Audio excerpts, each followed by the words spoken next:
Hello to everyone who has joined so far, and welcome to today's Wikipedia Edit-a-thon, 100 Women in Science at the Smithsonian. We're just going to give it 1 or 2 more minutes to let folks trickle in.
All right, it looks like we can go ahead and get started. Hello again.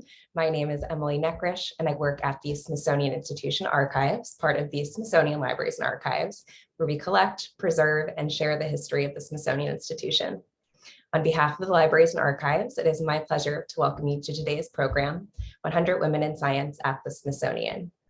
Before we get started, I want to gratefully acknowledge the Piscataway tribe on whose ancestral homelands I live, as well as the diverse and vibrant Native communities who make their homes here. Today's program is offered in collaboration between the Smithsonian Libraries and Archives and the Smithsonian American Women's History Initiative. Special thanks goes out to Wikimedia DC for joining us today and for supporting the event. And now for a few details about how this will all work. Note that the Q&A box is where we'll be communicating with you throughout the program. If you have a question, type it into the Q&A box and we'll either answer it there or ask it aloud. It is now my pleasure to introduce Smithsonian Libraries and Archives Director, Tamar Evangelicia Doherty, who joined the Smithsonian just last month. With a track record in strengthening collections and digital initiatives, Tamar joined us from Cornell University, where she initiated Cornell RAD, a new research hub for rare and distinctive collections as Associate University Librarian. She's also a faculty member of the UCLA California Rare Book School. Previously, Tamar served as Director of Collections and Services at New York Public Library's Schomburg Center for Research in Black Culture, and as Executive Director and Consulting Archivist for the University of Chicago's Black Metropolis Research Consortium. Welcome, Tamar. Thank you, Emily. Good afternoon. I'm Tamar Evangelicia Doherty, Director of your Smithsonian Libraries and Archives. I am very excited and I want to welcome you to today's Wikipedia Edit-a-thon, 100 Women in Science at the Smithsonian. We are so excited to partner with the Smithsonian Women's History Initiative on our 3rd Wikipedia Edit-a-thon that features women in science at the Smithsonian. Here at the Library and Archives, it's really a critical part of our mission to recognize the legacies of women in science by ensuring that the women's stories are identified, shared, and elevated in our collective and institutional memory. We acknowledge that women have always played a foundational role in the sciences in shaping legacy at our institution. One way in which we carry out this work is by adding to what we have affectionately called the Funk List, which is a structured data set of now more than 500 women who have worked in the sciences from astrology to zoology at the Smithsonian. The list honors the legacy of the late Dr. Vicky Funk, who was a senior research botanist and curator at the National Museum of Natural History and an extraordinary mentor to women in science. Thank you very much for joining us today and supporting this important work. And now I would like to welcome Dr. Liz Harmon. Liz is a digital curator at the Smithsonian Institution Archives and with the Smithsonian American Women's History Initiative, where she researches and produces digital resources and exhibitions about women working in science at the Smithsonian. And now I turn it over to Liz. Thank you, Tamar. Okay, I'm going to share my screen to get started.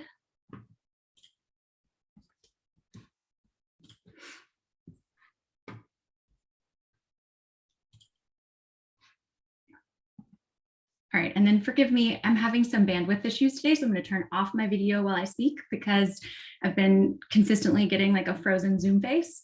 So I'll spare everybody that.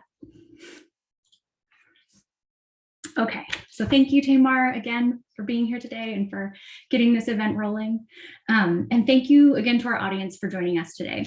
We're so grateful you're here to help us improve the Wikipedia profiles about women in science. Today, we're focusing on 100 women who helped make the Smithsonian a renowned national scientific institution across the 20th century.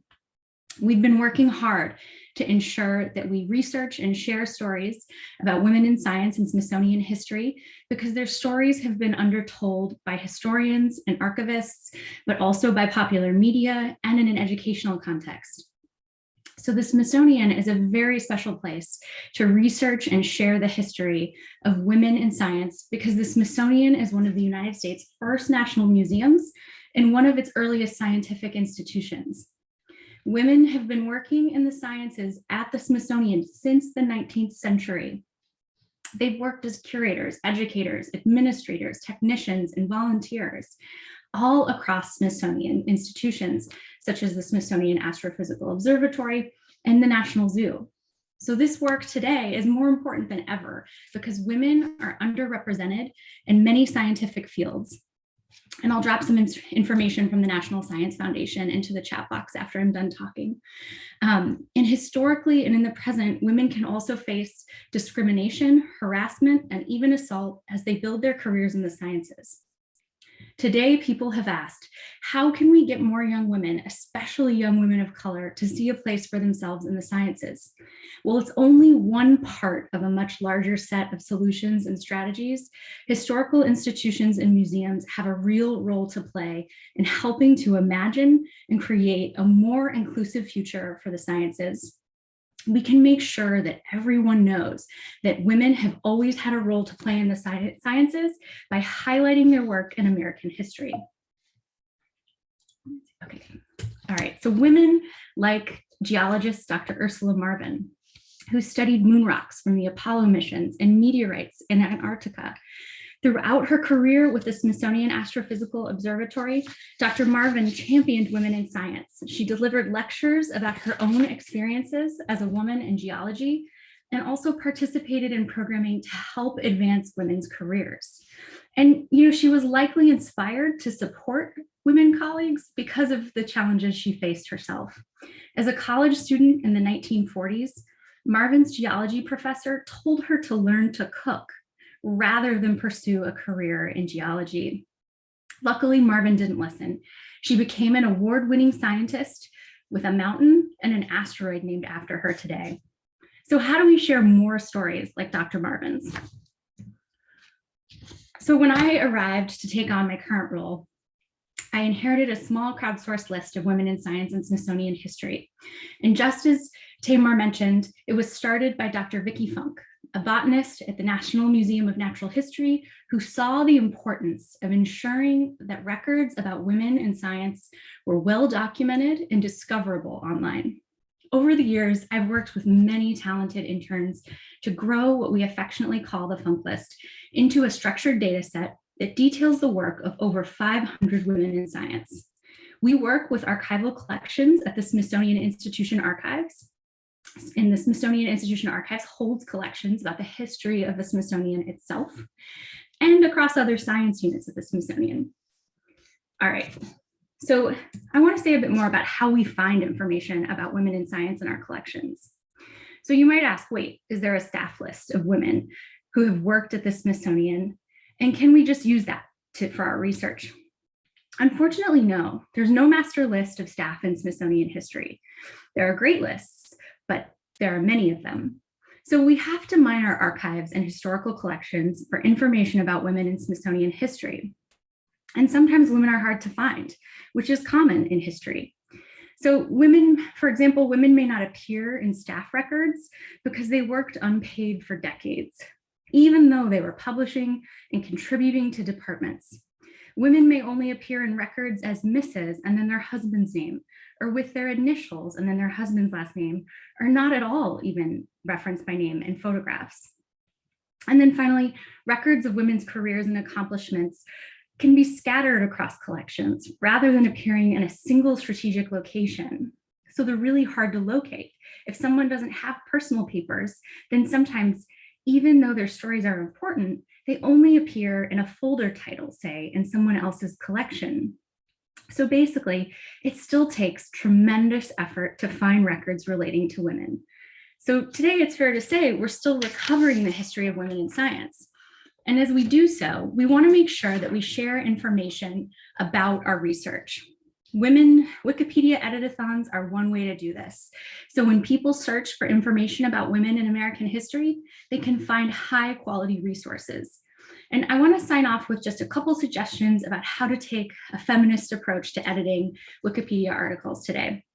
One would be to make sure that women are centered in their own articles and stories. So make sure that if you see an article that starts with information about someone's father, brother, or husband, or their children, think about reordering that article. How can we make sure we put women at the center of their stories? Secondly, I'd encourage you to add links whenever possible so we can make connections between people and institutions and research projects. Science is collaborative and individuals do not work in isolation. So this effort of the linking combats kind of a great man narrative of history that we often see.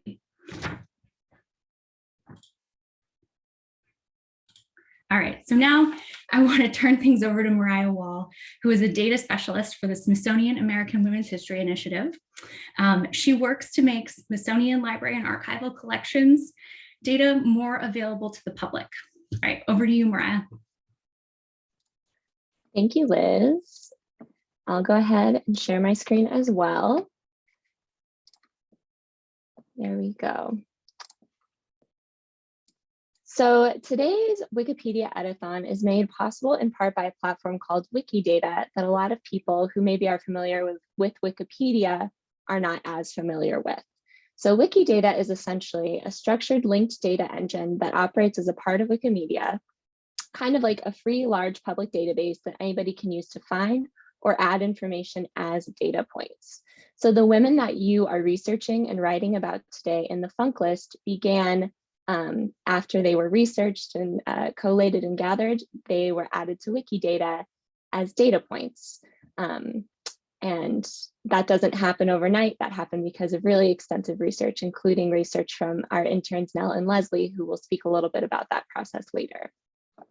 But Wikidata helps us to share raw data from the Smithsonian Archives and other resources more publicly, letting researchers collaborate and create new knowledge. Data helps us to take a step back and look at the big picture of history. It allows us to share information more easily with one another and to learn from one another's library and archival collections, keeping information or making information that might be hard to find within an archival setting more available and more freely used for collaborative efforts. So data helps us ask important questions of history by looking at the big picture. So questions that we can ask and answer with the data set of the Women in Science list or the Funk list are: what job titles did women doing science hold? What specific fields of science were women involved in throughout the Smithsonian's history? And what educational backgrounds did women in science have in the 19th and the early 20th centuries? Good data doesn't just help us answer these questions, it also helps us ask new ones so that we can continue researching and continuing to recover history about women in science throughout the Smithsonian's history. But no matter how good our data is, it can only tell so many parts of a story. That's why today's event is so important. It takes the data of 100 women in science and gives you the power to fill in the gaps and tell more of their stories. So thank you all so much for being here and for participating. Next, Smithsonian Wikipedian Kelly Doyle, who organized today's event, is going to walk us through a wiki tutorial on how we'll be editing today.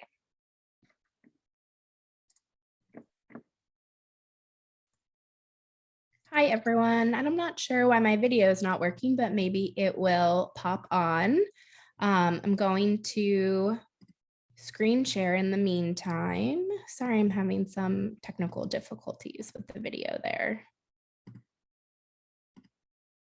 I'm just going to turn it off. Sorry about that. Okay, back to screen sharing.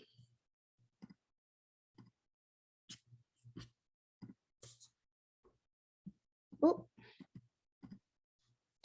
Okay, thank you so much for coming to our Edit-a-thon. As Mariah said, I'm the Open Knowledge Coordinator for the American Women's History Initiative.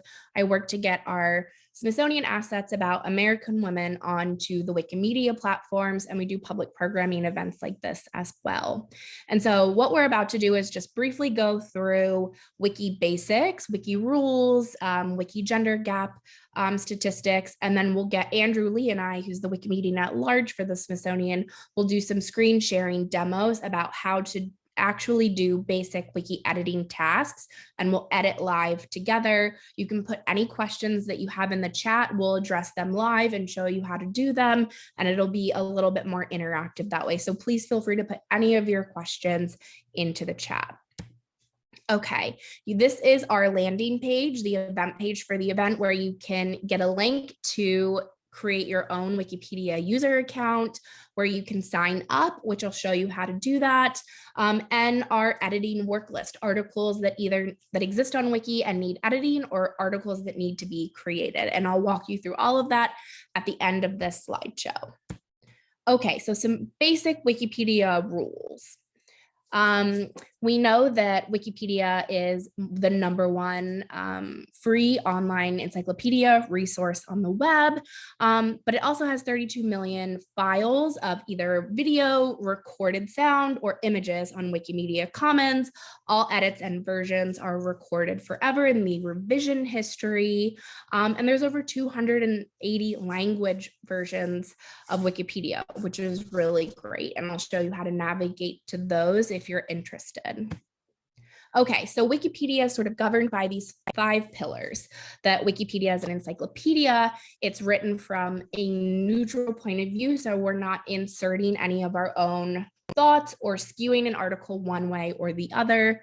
Wikipedia is free content that anyone can edit, use, or distribute. Our editors are conversing with each other with respect on the talk pages, especially, which all articles have, and we'll show you how to navigate to those, but also that Wikipedia has no firm rules. We can have conversations about what should and shouldn't be included as collaborators. And then some policies. At the end, you'll see some shortcuts. If you type in, for example, WP:MPOV, it will take you to Wikipedia's neutral point of view policy if you want to read through a more nuanced take on these. But these are the large scale policies that we abide by. Again, neutral point of view, written so that all sides can sort of agree on a topic. Notability, so making sure that everything that is included in Wikipedia is notable enough to be there. There's a lot of significant independent sources about the topic or the person, so that I'm not, adding something that maybe shouldn't be included, and thinking about Wikipedia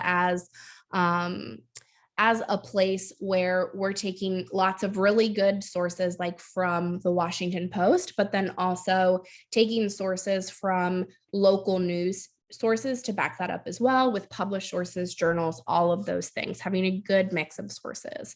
And that leads into verifiability, that we want our sources to be reliable, and then leading into no original research. We're not putting our own thoughts onto Wikipedia, we're pointing to existing either scholarship or reporting. Again, we're assuming good faith as we interact with other Wikipedia editors, whether it be on the talk pages or elsewhere. And then conflict of interest. If you work for an organization, that you're not editing about that organization. And so a good example here is that while I work for the Smithsonian, I'm not editing about Smithsonian museums pages, but I can edit about our collections and individuals that we have collections about. So another way of thinking about this is not writing about yourself or anyone that you know is a good kind of rule to follow on Wiki. So the reason that we're editing about a lot of this today is because of the gender gap on Wikipedia and what's missing from Wikipedia. And so we know that in terms of who edits Wikipedia, is roughly 1 out of 10 Wikipedia editors identify as female.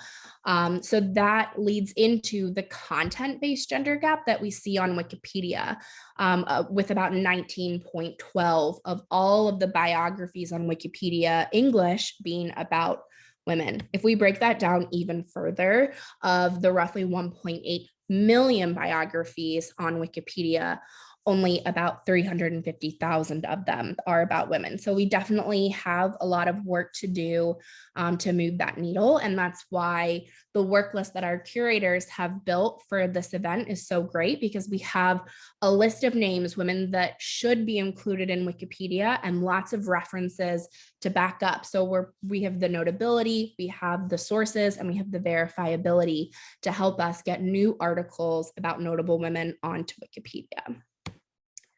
And so to just dial this down a little bit more, I'm a visual learner, so this always helps me. Featured articles on Wikipedia are the best of the best. They are, quote unquote complete. They have lots of information. And I just took a subset of featured articles of history biographies, and I pulled out all the women from this list. And so we definitely have a lot of work to do. This helps to contextualize it for me. And I know of this list, most of the women, like I obviously know Cleopatra is, and Anne Frank. Not so much can I say that I know with certainty who all of these men are on the list of the featured biographies, or I could tell you what makes them notable. And so we have a lot of work in terms of adding notable women to Wikipedia. And again, that's part of what we're doing today. And another part of this too is that when we add women to Wikipedia, they show up elsewhere on the web in really significant ways. So if we edit, let's say, Sojourner Truth's article, and we add this image in, this image is from the National Portrait Gallery, these things start to show up on Google and Siri searches within 10 to 15 minutes. If you ask Alexa or any home assist device a question, 9 times out of 10, they're pulling that information that it gives you from Wikipedia. And so if those articles aren't there, if those women's articles aren't there, it just makes those gaps even wider. Okay, so getting into the Wikipedia articles themselves, let's kind of look at an article and look at where the most important buttons and features are for us to be able to edit. Okay, so if we take any article, these are the main things that we should be looking at. If we look at the very top left, we see that we're on the article interface. If you hit that talk button, that's what I've been referring to, where Wikipedia editors are having conversations. In this instance, they're having a conversation about the article itself and any issues that might be there. As a new editor, it's always good to toggle over to the talk pages as you're learning, because you'll see what Wikipedia editors are talking about and what they're interested in. And that can be extremely helpful. If we look at the top right, we'll see the edit button. If you press that, this becomes an editable interface. There's 2 different ways to edit. There's a visual editor and a source editor. I vastly prefer visual editor for 99% of wiki tasks. It just makes this page editable as it is. You don't have to know any shortcuts or codes. It's very, very easy, and we'll be demoing how to not only use the visual editor, but how to toggle back and forth if you feel like you prefer one style of editing over the other. Right next to the edit button is the history button, where you can see all of the logged edits that have happened on this page since it began, which is really great. And we'll show you how to use that a little bit, but a nice feature about that is you can see exactly what the editor before you added, which is really helpful. Right below that is the lead graph. This is a spot where we can really have impact with what Liz was saying in her presentation. We're making sure, especially this lead paragraph, puts to the forefront the accomplishments of the person or the topic. And so I love reading Wikipedia as I'm watching TV shows, and I'll go and check in on the actor, the actress, and a lot of times I'll see in the lead paragraph, it won't say something like Academy Award winning actress or Academy Award winning nominated. And most of the men actors articles do. And that's a change that I really like making because it just drives home how significant this individual is. And if you amplify that even more for various professions and fields, just making sure that the accomplishments of the person in the topic are here in the lead paragraph. An important thing to know about these lead paragraphs is they're great for new editors precisely because they don't necessarily have to have sources. If the article is long enough like this one, it is supposed to be a summary of everything that's already sourced and listed in the article below. So making sure that this lead paragraph really drives home why this person or topic is notable and important. To the right is the info box. I love adding these info boxes. There's 2 ways to do them and we'll show you how to do them. But it really is a nice visual to dial down just basic facts and biographical information about the person.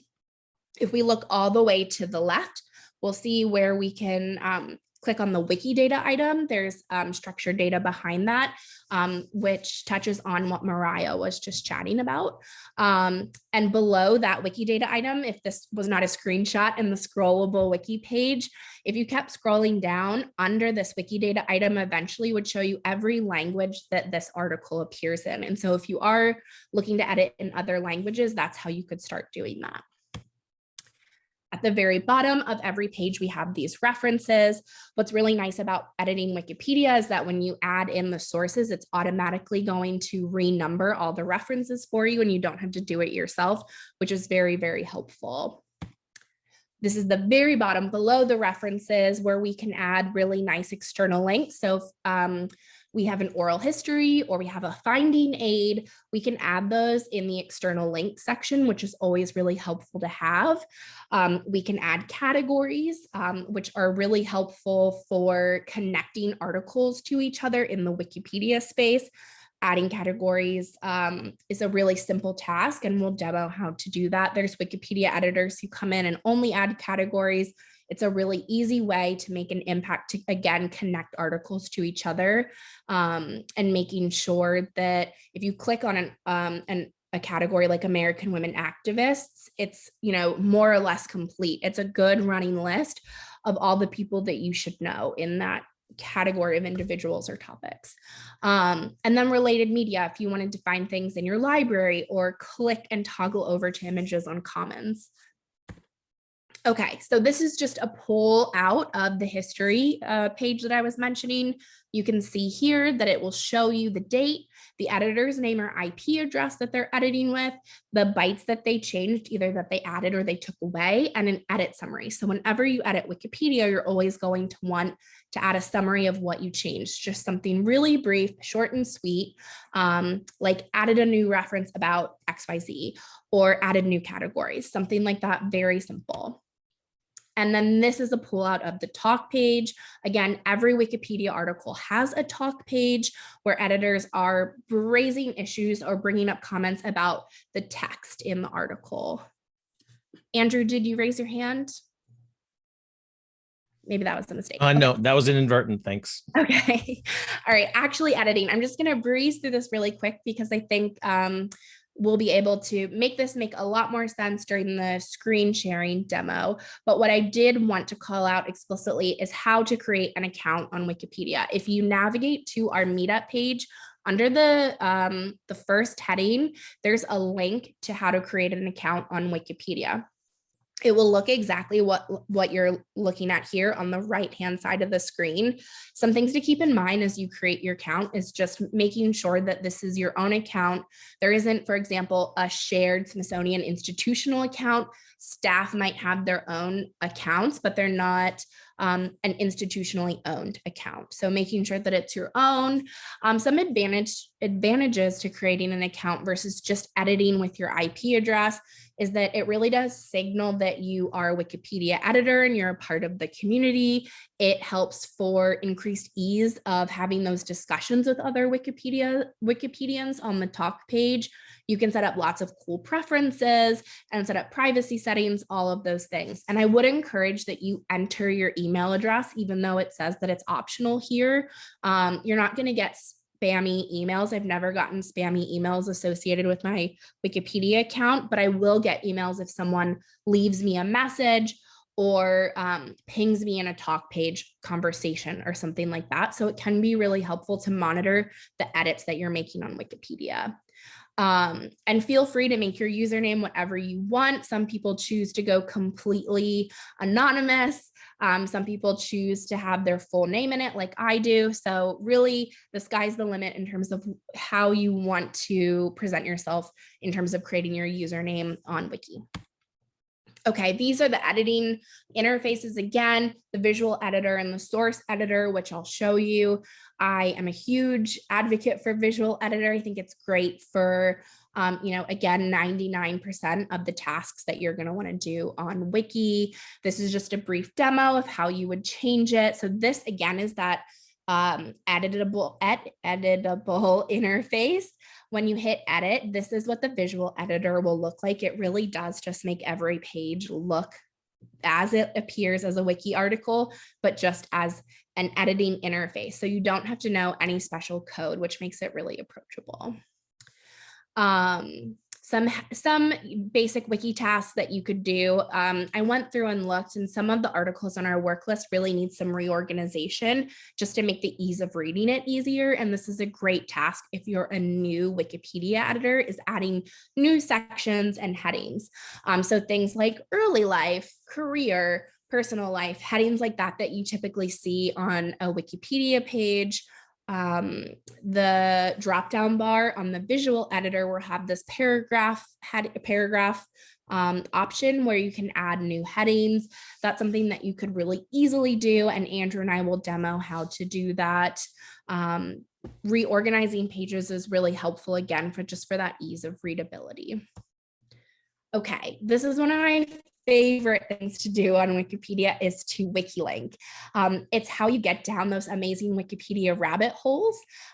Clicking on one of these links that takes you to another Wikipedia article within that topic area. And so the way that you would do that is in Visual Editor, you would hit that link button and you would highlight what you want to Wikilink. So here, if you see Carnegie Mellon University, I would Wikilink that, and all you would have to do is copy highlight Carnegie Mellon University, hit that link button, and you could either search within Wiki to Wikilink or put an external link in to Carnegie Mellon University's landing page. And then you would just hit done and it would save it for you. So this is also a very easy, user-friendly first task as a new Wiki editor. And then if you want to go ahead and add new resources, new information to Wikipedia, you would just hit cite. All you have to do is hit the cite button. This will pop up to add the citation. It'll automatically populate the reference number for you. You will hit manual because I think that's automatic is one of the easiest ways, because if you're using an internet resource, you can just copy and paste in the source and it will automatically populate. If you're using a tangible book, you can hit manual, select book, journal, etc., and enter in all of the fields and it will still auto-populate for you. So this makes it very easy. We want to make sure that when we are editing Wikipedia, every time we insert a new claim or fact, that we are putting in the appropriate corresponding source to back up that new piece of information. And this is how that looks. Again, you would hit cite to add in a new reference. Automatic, again, is my favorite way to do this. Copy and paste it in the link, and then it will it will scrape through the source itself to auto-populate this citation, and you would just hit insert. It's very, very easy, and we'll live demo how to do it a couple times. At the end, all you have to do when you, let's say, add a new source is hit publish changes or save, and add in your edit summary. So something like added a new reference about education, save. And then all of that would be immediately readable. So some additional tips I always suggest that new editors start with short existing articles. Starting a new article is a more advanced skill. So start with what we call stub or start class articles. Those are articles that maybe have a few sentences. The majority of the articles in our work list are stub or start articles. And so picking any of those to start to work on will be great to add, making sure you copy edit, making sure that things are wiki linked, making sure that if there's glaring pieces of information missing, that you go through and add that. And then again, some major tips are using visual editor, checking out those lead paragraphs, adding some categories and new references, and staying within those stub start article areas. And I just wanted to call out lastly, I've been referencing this, the article assessment. Every article on Wikipedia is assessed. So if we look at the bottom left, we see in red and orange stub and start all the way up to featured article. If you remember, featured articles are the ones that I pulled out earlier as being the best of the best, stub as being articles that pass Wikipedia's notability threshold and have 2 or 3 sources, but maybe not more than a paragraph of text. Those articles are great for new editors because there's so much that you can possibly add. There's also a lot of value if you do want to start a new article in just making sure it has enough information to stick and pass the notability guidelines of Wikipedia, and over time other editors will come and add to it. Okay, so again, here's our event page. I'll link it again in the chat. What you're going to want to do is sign up. You can see that this is how it looks when you've actually signed up. All you have to do is click edit and add your username once you've created one. The little cheat on Wiki to add your username is 4 tildes. And then all you would have to do is add a new edit summary, like I added myself to this list, plus me is what I usually do. And then you hit publish changes, and there it is. And we'll demo this a couple of times. And so now our tasks are creating a username if you don't have one, signing up on the Wiki Meetup page so that 1, we know that you're here, but 2, this will populate when you sign up on the Meetup page. It will populate in your own history. So if you want to come back to this work list in a week or a year, you will be able to do that by going through your history and seeing where you've been on Wiki, and that can be really useful. Editing articles from our work list. Again, if you're a new editor, beginning with short articles. And then if you have any questions, please ask them in the chat. I did just want to briefly go through our work list and just help navigate it because there's a lot of things on here. So as I mentioned on the Get Started heading here, you can link to create your own Wikipedia account. This is where you would sign up. Again, all you would have to do is hit edit source. This is an example of source editing, not visual editing. It's not a feature to do this in visual editing, but when you add yourself here to our list, if you're a new editor, this would be your first edit. So again, all you would have to do is 1, 2, 3, 4 tildes and hit publish changes and maybe add a summary here. As far as our work list goes, these are existing articles on Wikipedia. Most of them are those stub or start class rating. This is what typically they'll look like. Again, a couple of paragraphs at most and a few references. Because our curators are so wonderful, every single article that is on our work list has sources for you to look through that you can use to add to the article itself. So this will cut down majorly on the amount of Googling and research you'll have to do to find new pieces of information and facts to add to the article, because they're all right here for you to do that preliminary research from. Every person on our list also has a little blurb about them.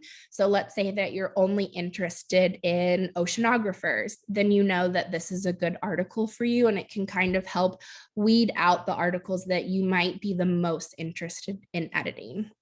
And then if we keep scrolling, we have articles to create. So articles that don't exist on Wikipedia, but should. We call them red links. They have the same thing going on. They have a blurb about who they are and tons of references from our amazing team at Smithsonian Libraries and Archives. They also have a draft article. So if we click on this one, we'll see that this article is not live on Wikipedia, but this has been auto-generated through Mariah's work with Wikidata, and you can start going through and completing some of these sentences. So it's already auto-populated an info box for you with some basic information. So you can go in and add is a researcher at XYZ and a source and fill out these things. And this kind of cuts down on some of that work for you. And so some of them you can click here, some of them are here. And it looks the same. So please, if you haven't already, go ahead and create your Wikipedia username, create an account, and add yourself here to our sign up list. And I am going to hand it over to Andrew to screen share. We are going to collaboratively edit some wiki articles for you. So please put your questions in the chat. I'll take a look now. I haven't seen any of the ones that have come through while I've been talking, but I will try to catch up in the chat. Great. Thank you, Kelly. And there's been some good questions in the chat so far, so feel free to keep asking them. As some folks have queried, you can also put questions in the Q&A, or you can go directly in the chat and ask them there, since our community of folks can help answer them there. So Kelly, are you still there? I'm here. Great. So let's just very quickly show you again the Meetup page that we have here.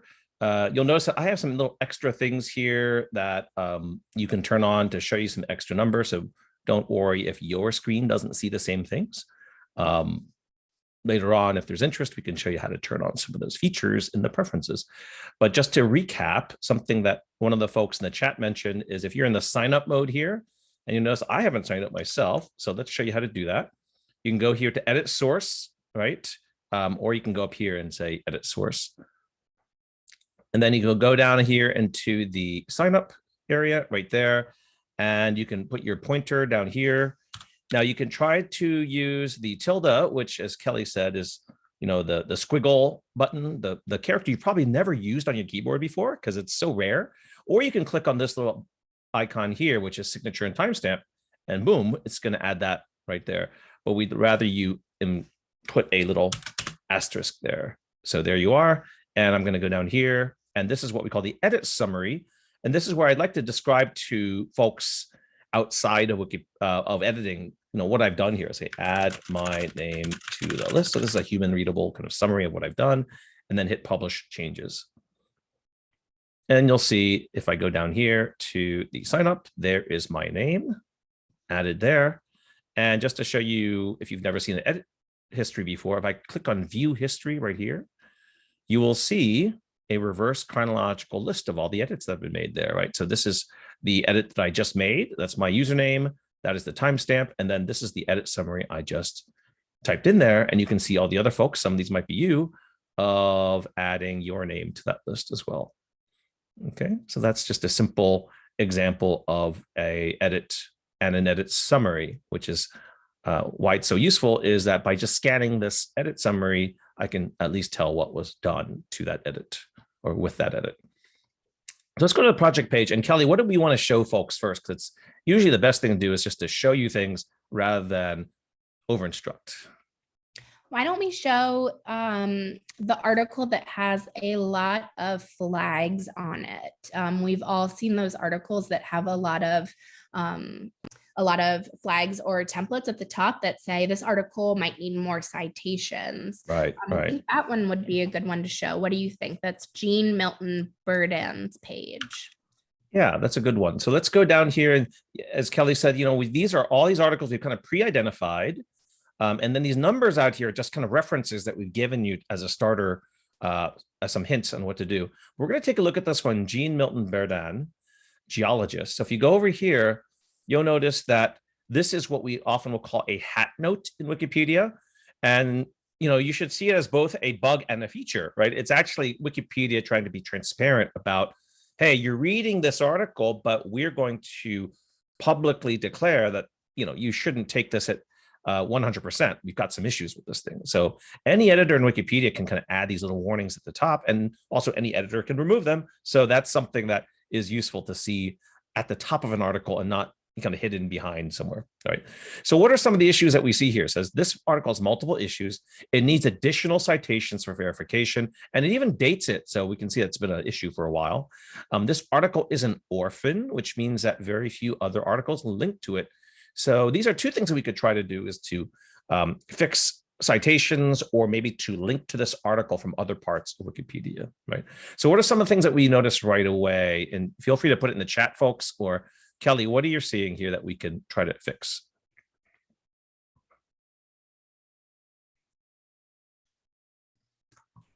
Well, I think we definitely need to change that biography heading. That's like a minor thing. But we could also, de-orphan it and take that flag down. And we could use some of the resources that our curators have added to maybe add a few more sentences about her, and make sure that there's enough categories. I always like to check that. Right. Like there's a good amount.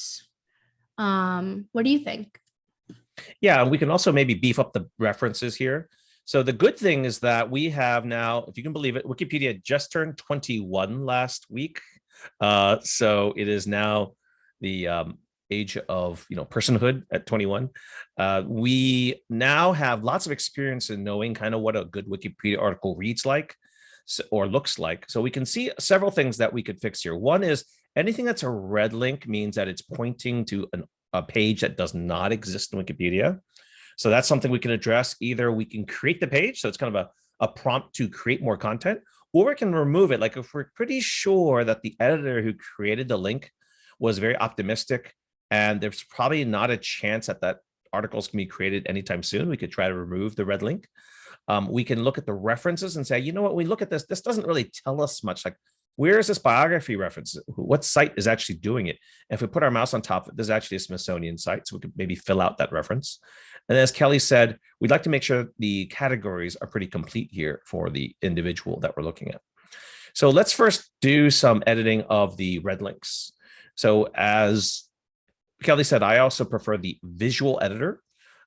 So if you are in one mode or the other mode, you might have only the edit source button right there, and you might see the actual code like that. But not to worry, if you see this, you can also click on the pencil icon and go to visual editing. And I much prefer the visual editor. It's like using Google Docs or Microsoft Word, right?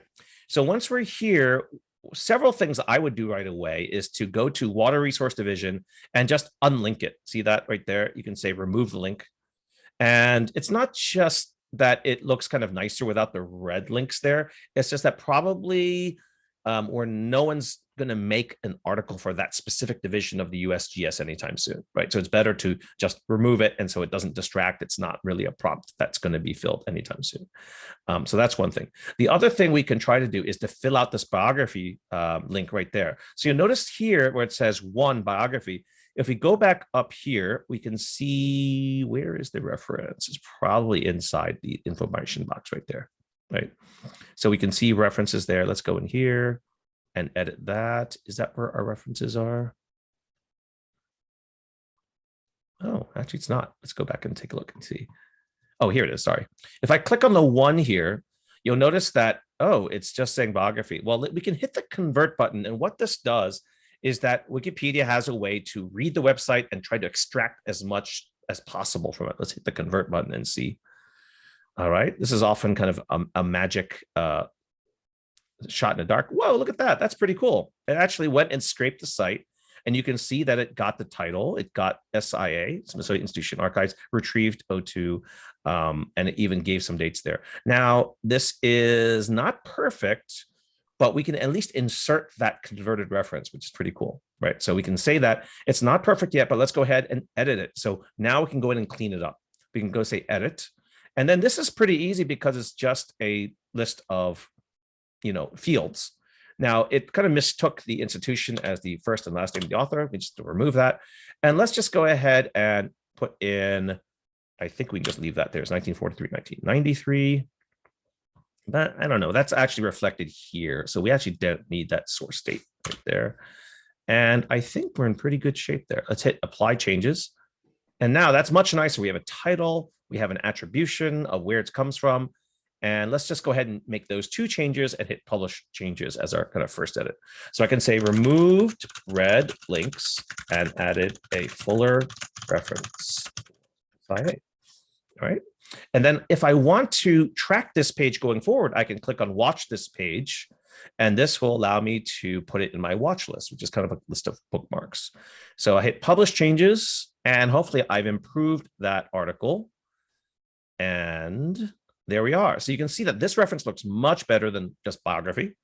And you can see here that it looks much cleaner without those red links kind of looking like neon lights in your eyes there. So yes, and Lloyd mentions like it doesn't really look like you're linking to biography. You're right. So even biography was not a great title to start with.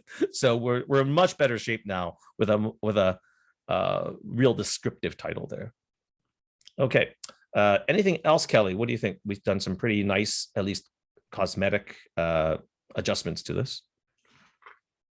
Yeah, we have a question in the chat asking when we would recommend removing the error message. Right. I think, for additional citations for verification, I would probably feel comfortable myself as a wiki editor removing that if I added like 2 or 3 more references. What do you think, Andrew? Yeah, we probably could use more references there. Yeah. And then that's all that means. That one needs additional citations, is it just wants us to add some more really good credible sources. And then for orphan, that's an easy fix. Orphan's a good fix if we have some folks you want to suggest in the chat, especially if we have some folks who've edited Wikipedia before. What might be some pages we can link to? So one thing, while people might be looking for that, is the way to check this. Right now it says there are no other articles that link to it. And the easiest way to check this is, it's a little bit busy on the left-hand side here, but anytime you're looking at an article, there's a tool here called What Links Here, right there, which is kind of neat. So if you click on this, you can see what other pages link to it. And you'll notice that it's not a lot. In fact, the funny thing here is that almost all the pages that link to this are either maintenance pages or like organizing pages for this edit-a-thon, right? So basically means that her bio kind of exists unlinked to in Wikipedia. So I can imagine there might be an article about the US Geological Survey that might have a list of prominent people, and we can list that. A list of women geologists. If there's a list like that in Wikipedia, we can link to it. So that's another thing that we could look at. And that's a whole nother thing that someone asked in the chat there. What can new editors or relative newbies do to contribute? And just linking articles into the fabric of Wikipedia is a very useful thing, especially when you see these messages at the top of Wikipedia articles that say, please introduce links from related articles. And you can see, you can go to the find link tool to actually get some suggestions for this. This doesn't always work great, but it's not bad. So you go in here and you can see whether her name is mentioned in any other articles, but hasn't been linked to yet. Now she's very, very specific, so probably will not show in this kind of instance, but sometimes for geographic names or for monuments and things like that, you'll find it mentioned in Wikipedia, but not linked to yet. So that tool didn't find us anything, but if anyone has any suggestions in the chat, we're happy to honor some of those. So any other questions? What happens when the inserted links are taken off the web? That's a great question. Very quickly, I'll just say that the Internet Archive, as many of you know, the Wayback Machine, right? If you go to Wayback Machine, which is the Internet Archive's archival system, they actually have a robot that runs 24-hour days, 7 days a week, and archives all of the references on Wikipedia. And if the website is taken off or is lost, it will actually rewrite the links in Wikipedia to point to the Internet Archive's versions of them. So that's a great thing that the Internet Archive has done for many, many years now, always chugging along, fixing and rescuing dead links in the background. So that's a great question. So, oh, there's a Wikipedia page for women in geology. So let's do that. That's a great find, Deborah. So let's do that. Let's say Wikipedia, women in geology. Okay, so there's an article here, women in geology, notable women geologists. So you can see here, there's a really nice list here. So I think she's notable. So let's go ahead and add her there, Jean Milton Berdan. So let's go and take a look. I think they're alphabetical. So yeah, there they are. So let's go ahead and hit edit source or edit. Let's go show you a source edit, which is not that hard. So we could go in here and say that.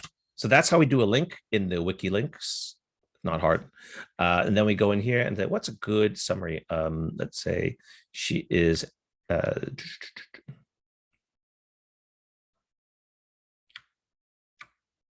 yeah, so let's say United States geologists. Okay, so geologist. And I am a stickler for copy pasting, so I don't type anything wrong. And I can even link to USGS there. All right, so now that I've added that, I'll say added Jean Milton Berdan. There we go. There's my edit summary. And you can see there she is now. And if I come back here to this page, I can now click on what links here. And if all goes well, cross your fingers, I should see a link from, there we are, women in geology. Nice. Looks good. Yeah. Thanks, Deborah. That's a great example of collaboration. And is that enough to remove this message? I would argue it is, because it's a very short article. So yeah, you could either leave it there or remove it. So I'm going to go ahead and remove it. So let's go ahead and hit edit source. And you can see here is that what we call template in Wikipedia. And I can just remove that there. I could make an argument for keeping it there, but let's just remove it to show you. And I can say, remove orphan warning now that it is linked to a list.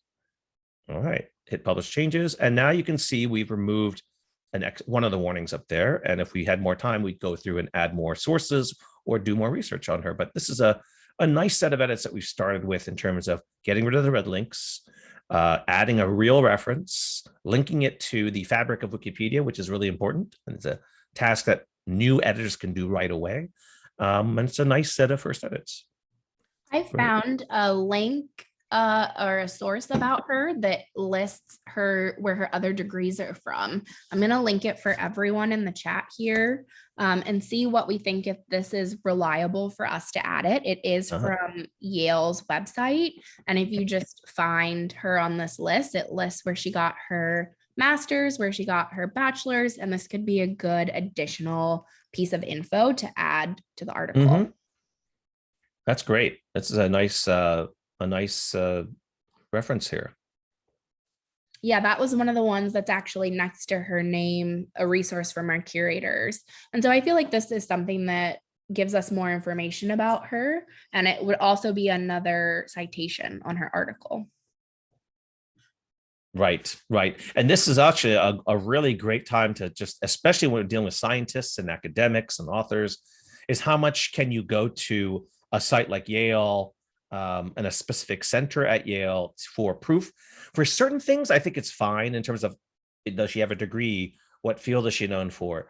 To prove anything beyond that, if it's a department at Yale writing up, her accomplishments, then you got to take a little bit of a grain of salt. Like it might be good enough for very factual things, but then it comes to prominence and lifetime achievement, then you probably want some better sources for that rather than a university site, which has a kind of a self-interest in promoting their alumni, right? So that's always a question we ask ourselves as Wikipedia editors, is how much to take a academic site as a source. But in terms of, it's in the interest of Yale to make sure that they vouch for and are accurate with the degrees that they grant to their students and candidates. Therefore, their information is pretty good. And that's what we can usually use these sources for. So let's say we're going to go with this as a reference.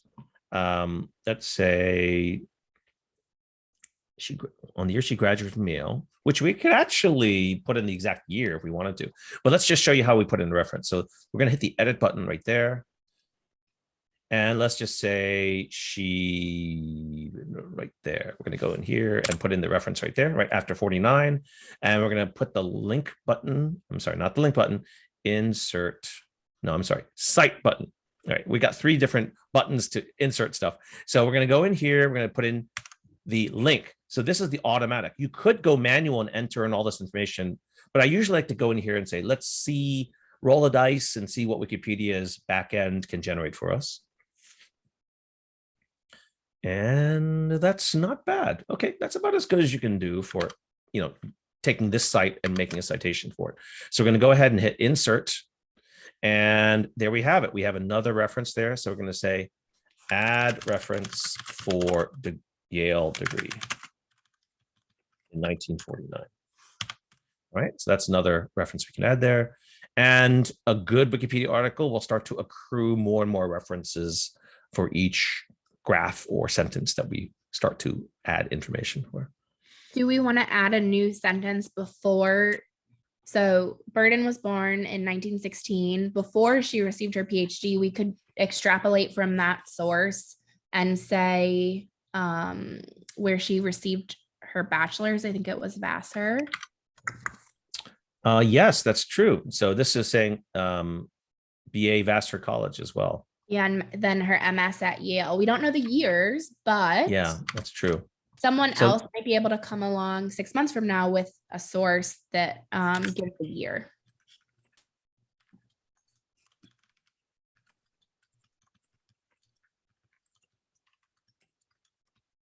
Ooh, and we can Wikilink Vassar College, my favorite wiki task. Yes, exactly. We could even do bachelor's degree as well, but Vassar College is a nice one.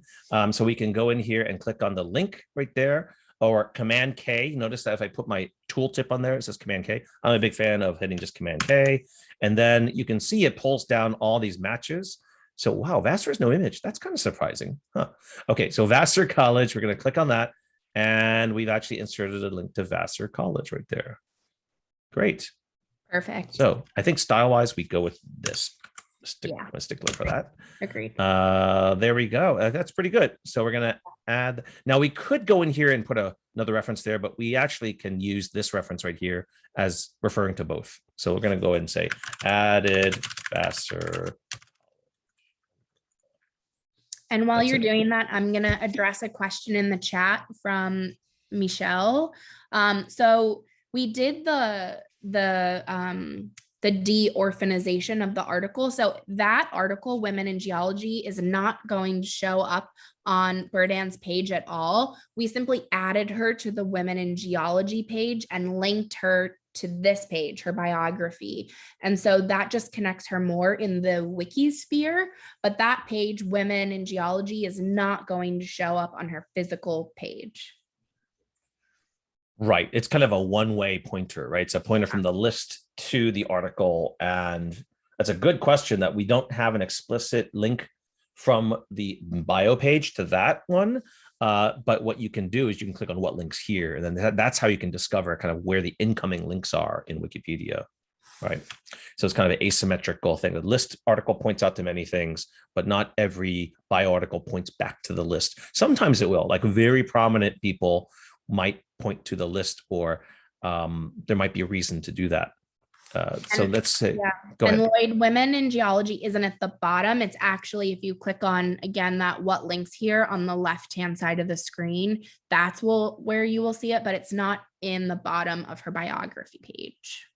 Right. And Ariel in the chat has a great point. Like sometimes, depending on the nature of the article, you might actually put in a see also section. So if you've actually looked at many Wikipedia articles, you'll notice that sometimes they'll do this, and I'm not going to save this, I'm just showing you. They'll say a see also like that. And you might say list of women geologists. Typically, we don't do that in such a short article. Otherwise, you can imagine that we shouldn't do this for every single type of bio article, but sometimes there's a reason to, right? So if you go to heading here, you'll see that this is typically what you'll see for a see also section. And we do try to limit how big this section grows. Like we don't want this to just be a dumping area for lots of things. And then you might also have an external link section. So you might say, if there's prominent things like YouTube videos or a whole site dedicated to it, you might have an external link section and say, YouTube video. Well, I'll show you in the next example, a really nice YouTube video that definitely merits linking to. So this might be something you'll see in a more filled out Wikipedia article, which has see also external links. We're not going to do that in this case because we don't have enough to add here, but I thought I'd just show you that. So I'm going to go ahead and go back to the article, and I'm going to discard my edits. So feel free to play around with this if you want to, but you can also always discard your edits. Even if you accidentally save it, as Kelly said, the good thing is you can never lose any information in Wikipedia. That's why we encourage people to experiment, that you can always undo stuff and don't worry about losing things. You can see here, one of our folks here is Jim Henderson has added 20th century American women scientists to the categories, which is great. So, yeah. Andrew, I was wondering if we could take a step back for some folks in the chat and go back to the Meetup page and demo where you would click if you needed to create an account and how you sign up for the event with your username once more. Just very slow so that everyone feels like they got a good handle on it. Sure. So here, back at our Meetup page here, go to create a Wikipedia account.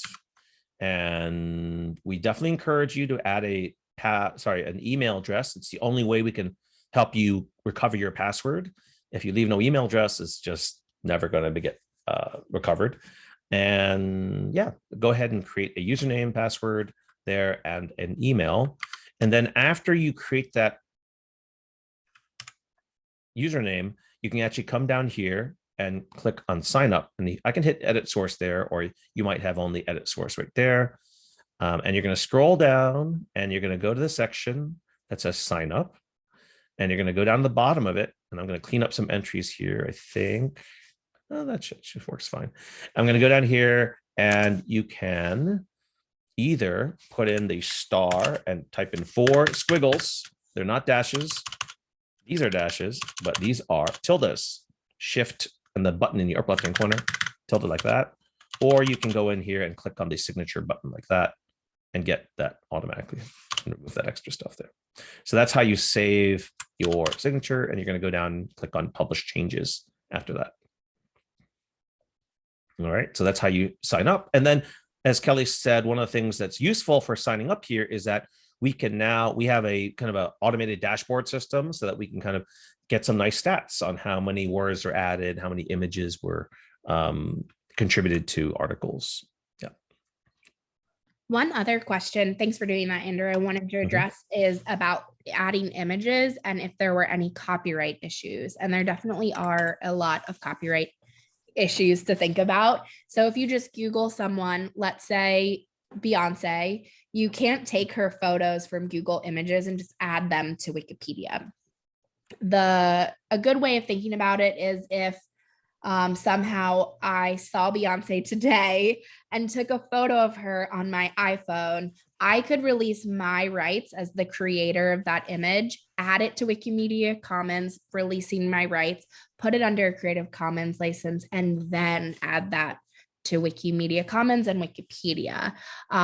So you want to be very, very careful about what you add to Wikimedia Commons and make sure you know without a shadow of a doubt what the copyright status it is. So whether it has a Creative Commons license attached to it or it's in the public domain. And so every image that you do see on Wikipedia lives on Wikimedia Commons first. And so could you pull up maybe one of the articles with an image? Like I know that that one doesn't have one. I know that Roxy Colley-Laybourne's does have an image. So that image lives on Wikimedia Commons. And if you click on it, it will take you eventually to Wikimedia Commons. You can click on, description page on Wikimedia Commons. And so if we scroll down and we look for the licensing, no known copyright. So this is actually coming from the Smithsonian Institution, which is great. We can click on the source, which takes us to the Smithsonian Archives finding aid or landing page for this image itself. Perfect.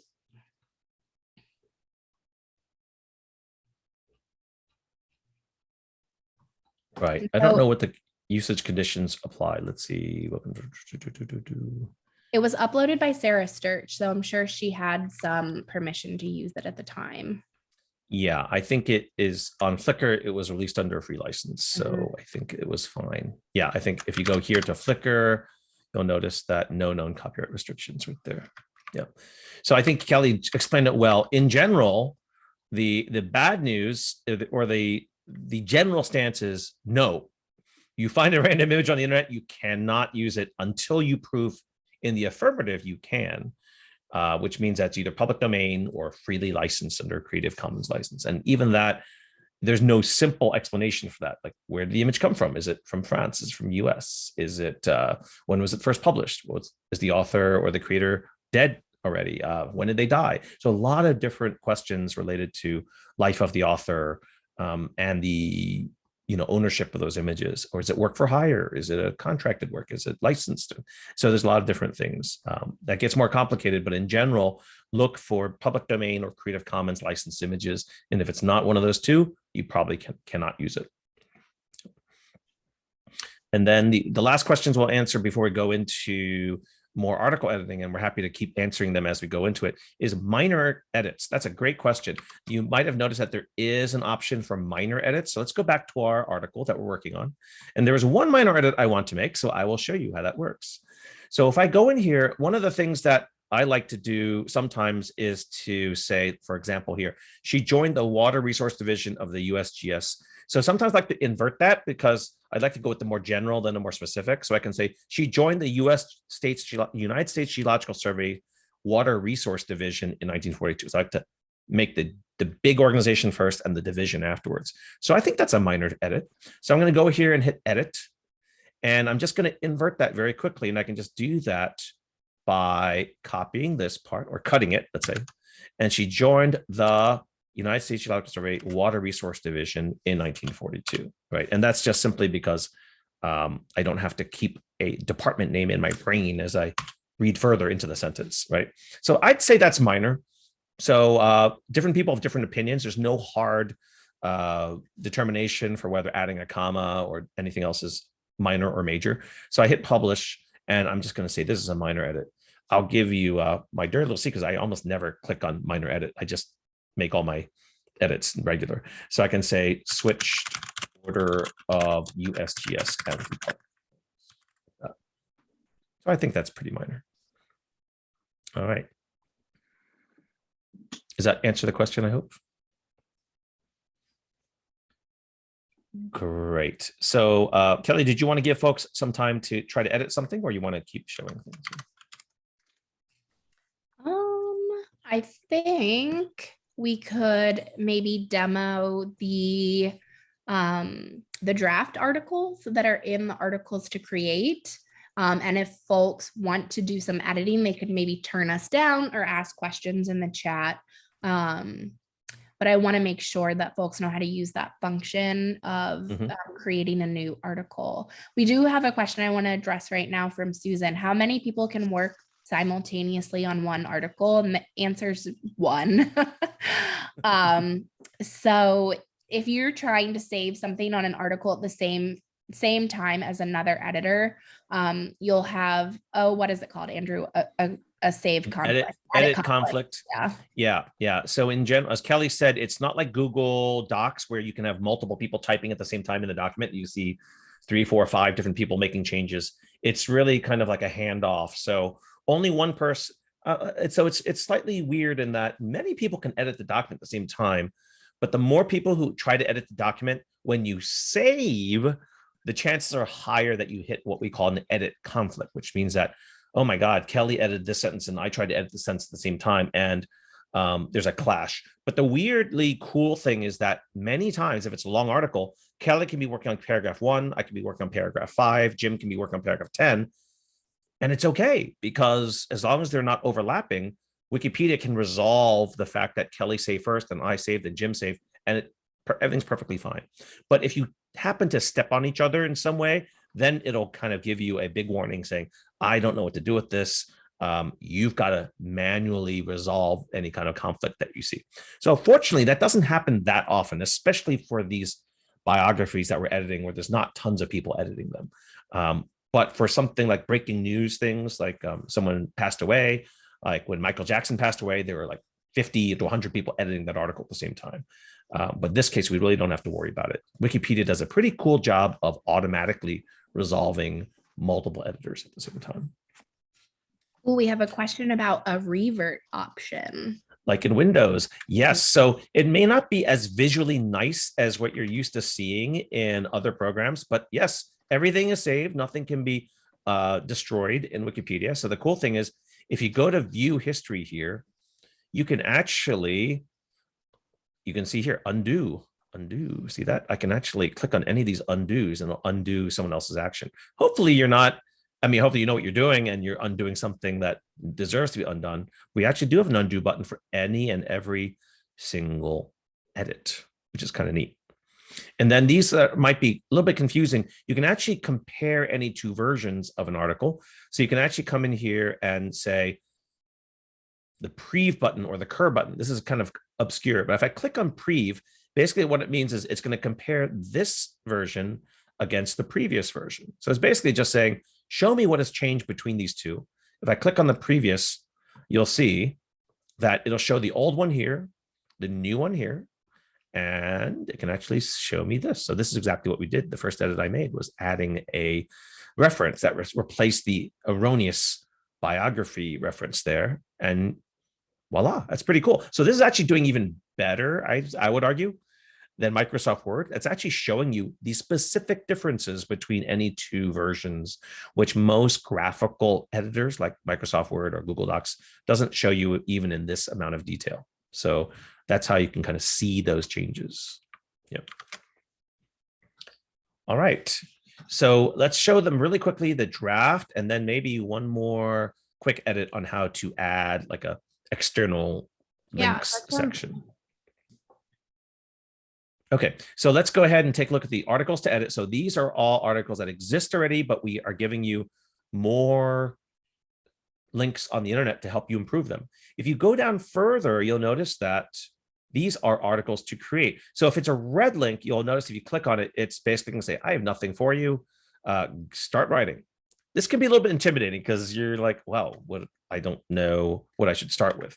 What we have here also are some draft articles. So these are articles that have been started in the draft area. And the nice thing about the draft area is that you don't have to worry about Wikipedia editors getting angry at you for incomplete sentences or not enough references.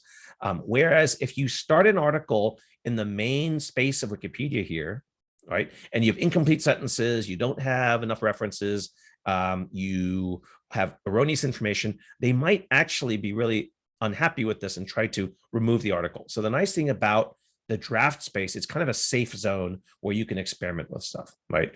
So one thing that we want to show you is kind of how it works when you're working in the draft space and you're interested in moving that to be a finalized article. So let's say we're looking at the draft space, and which one do you want to work on here, Kelly? Any favorites? I'm open to any of them. I think they all are deserving. Maybe Ada Doyle because she has so many references. She looks like a good contender. That's a great idea. So draft colon. So that's what we call the namespace there. So we're going to take a look at the draft article, and you'll see here that the draft here has a little bit of a different header, right? It basically says, this is a draft. It's not ready for main space yet. You can submit your draft for review by some volunteer editors. This is a mixed bag. Sometimes the editors are really, really pedantic about things, but sometimes it can be good to get feedback. So you can see that this article was started from a template. This is really interesting that you'll notice that this is an incomplete sentence, right? This is basically saying Ada Doyle was a something. It's like Mad Libs almost, right? So it's prompting you for this information.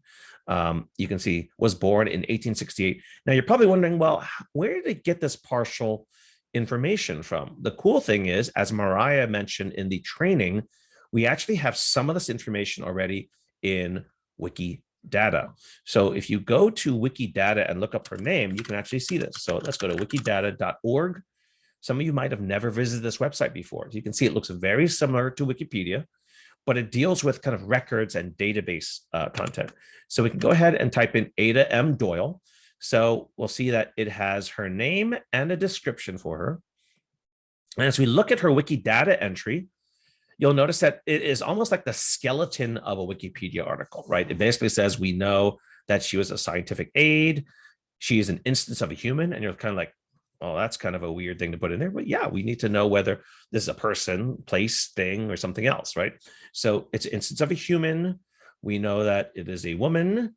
Here's her date of birth. So this is just kind of taking down the factual content that we know about her. And that is what fills in this initial draft. We actually have a tool that actually creates a template based on just this information from Wikidata. In fact, it generated this information box right here, all purely off of what you see here in Wikidata. Place of death, field of work. You come back here, place of death, right there, right? And then you can see more stuff here about employer, educated at. There we are, alma mater, employer, right? So that's where Wikidata gets its content. This is kind of the future of Wikipedia, not us manually editing this information box in German, Spanish, Italian, that we just put all the information here in Wikidata and boom, every edition of Wikipedia gets it automatically from Wikidata. That's the vision. Right? So this is just showing you prompts for how to fill in this article. Obviously, if you've ever read a Wikipedia article, you know that we don't repeat her whole name, right? So we shorten this to, on second reference, Doyle, right? But this is kind of nice in that it does a lot of the heavy lifting for you when you start an article by giving you the basic headers and the kind of information we'd like to see in a biography, but it doesn't give you any categories. So you have to kind of fill in that stuff yourself. Okay, does that show you, that shows us mostly what we want to give folks as an introduction to this, and you can work with any of these drafts from the start there. But once it is ready to go, you have two options, right? You can either submit your draft for review. As I mentioned, if you're pretty sure you've done a really good job with the content here, and you don't have any errors and you want to help get more volunteers, you could actually move this into the article space on your own. So another thing that you could do is you could say move, and instead of being in draft space, you can move it to article space right there. Okay, so I'm not going to do this yet because it's not ready, but just by changing it from draft space, which is what it is now, to article space, you are carting it out of the toolbox and putting it into the real space of Wikipedia. So just be aware that anyone in Wikipedia has this power to do that. But it also means that it's going to be highly scrutinized by the Wikipedia community once it is moved into article space. So and that's another thing to mention, sorry, Andrew, is that a lot of times we see editors do a really beautiful draft and then the event ends and they forget to move it to live space, and then it just sits in the draft area and no one can really find it. So if you are working really hard on one of these drafts, just make sure if it's complete and you think it's ready to be live on Wiki, that you do move it over. Otherwise, no one can see it. Right. Great. And then maybe one more thing we'll show you very quickly, and then we'll give folks some chance to edit. So normally what we like to do is do some demo, then give you like 10 or 15 minutes to try out some things we talked about or to find the article that resonates with you and try some edits. And then we're happy to answer questions in the chat during this kind of like work session. And then we'll kind of gather again after 15 minutes to kind of take a look at some of the work that you've done and ask you to send us the articles you're working on. And we can kind of give you advice on things that that you can improve, but also just to, you know, really be in awe of the types of things that people can edit in such a short amount of time. So the last thing I think we'll show you is someone I found really interesting, this Cleophae Calderon. So I don't know if you saw this, Kelly, but this is really interesting. She is a Argentinian botanist who specializes in bamboo and grasses. Cool. I know it's very specific, but what's really interesting about her is not only did she spend a lot of time at the Smithsonian doing this, but there's actually a really great oral history with one of her graduate students she worked with. And it just shows the kind of really neat gems we find all the time on the net, and kind of calls into question or gets us to think about what is the role of oral history in Wikipedia, which has always had kind of this weird status in Wikipedia. But anyway, one of the cool things about this is, the editing Wikipedia is great because you learn so much because you have to explain to other people. If anyone knows, this is one of the famous things that how people learn is explain it to a fifth grader and you suddenly have to learn something really well, right? So this is her article here. And if you do a quick Google on her, you will notice that some interesting things show up. So let me go ahead and Google her name. And one thing that came up right away was this one here, that Las Vegas Natural History Museum has a whole segment on her. And you really can't find anything else about her on the internet other than what the Smithsonian has, but Las Vegas Natural History Museum has a great oral history with one of her students, which is just amazing. So one of the things that I learned right away was she was not just a botanist, but she was let me get this correct. She was an agrostologist, which is a person who specializes in grasses, right? So that's something that we could do right away, is to go in here to the article and change that. So we can say, not only is she a botanist, but we can say that she is an agrostologist. So now, do we have an article about that? Let's go ahead and select that word and try to link to it. Oh, what's really cool, this is a nice thing that we can show you here, is that we have no article about agrostologist, but we actually, someone has done the labor to link agrostologist to agrostology, the scientific study of grasses. So that's pretty cool. So that generally we like to link to the actual article, not to the redirect. So we're going to go in here and link to that. And that's kind of a nice upgrade to just the title that we have there. So let me just go ahead and type in linked to agrostology. All right, so that's just a very simple thing that we can do there. And then the other thing I thought we could do is that YouTube video is just fascinating to watch, because you're like, I did not know I was so interested in bamboo and grasses until I saw this video. So what happens is you can go in here, and that is a great interview that, with her former student, who's now, I think, Iowa State, academic. And we can go ahead and take this YouTube video, and it's not really suitable for a reference per se, although we could make that argument, but at the very least we could put at the bottom and say it's an external link, right? So we're going to go in here and go to edit, and let's go down to the bottom. And I always forget where these things go, but I believe it is here after references. So someone who's an experienced Wikimedian in the chat could probably tell me if I'm doing it right or wrong. You can say external links right there. I'm going to turn that into a heading. It's not a normal paragraph. Hit return, and I'm going to put a little star there, and I can say YouTube. I can say, what's the title here? Who was Cleophae Calderon? So I can go in here and copy this. Like that. And I can take the YouTube link there, and let's just say that. The nice thing about this, I can do my best work, my best attempt, and an experienced Wikipedia can help clean it up later if I need to. All right, so there is my link to the YouTube video. This should not be there. I don't know why that is there. Someone can help me clean that up. Anyway, I'm going to go in here and say added external link to YouTube video about her from Las Vegas Natural History.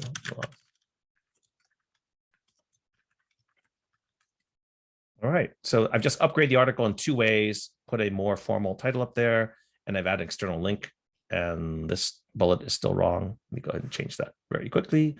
I don't know how to do the wiki species part, so someone can fix that for me. Okay, so you can see here that there is kind of a warning saying in pink saying, oh, I'm not sure YouTube's a great thing to be linking to, but in this case, it's a valid thing to link to. So that's just a little advisory there.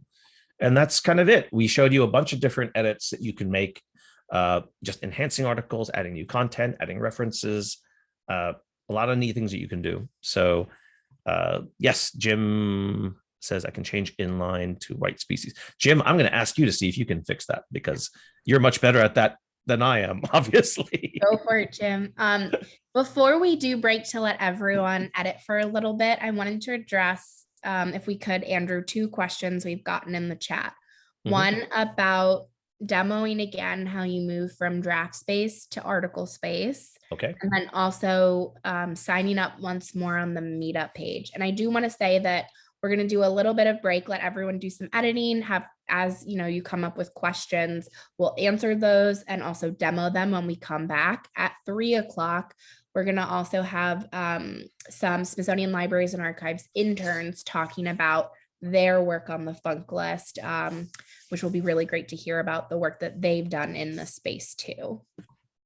Great. So, yeah. okay. And since we're recapping those 2 things, people should feel free to just start working on their stuff right now. So let's reconvene at 2:45 to kind of show or see what folks have been editing, and feel free to put into the chat a link to the article that you're writing or to anything that you need questions or answers to.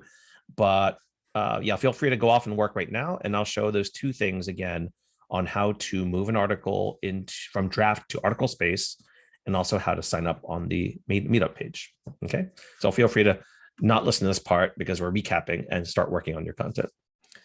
All right, so the first thing is moving content or moving a page to the new article space, right?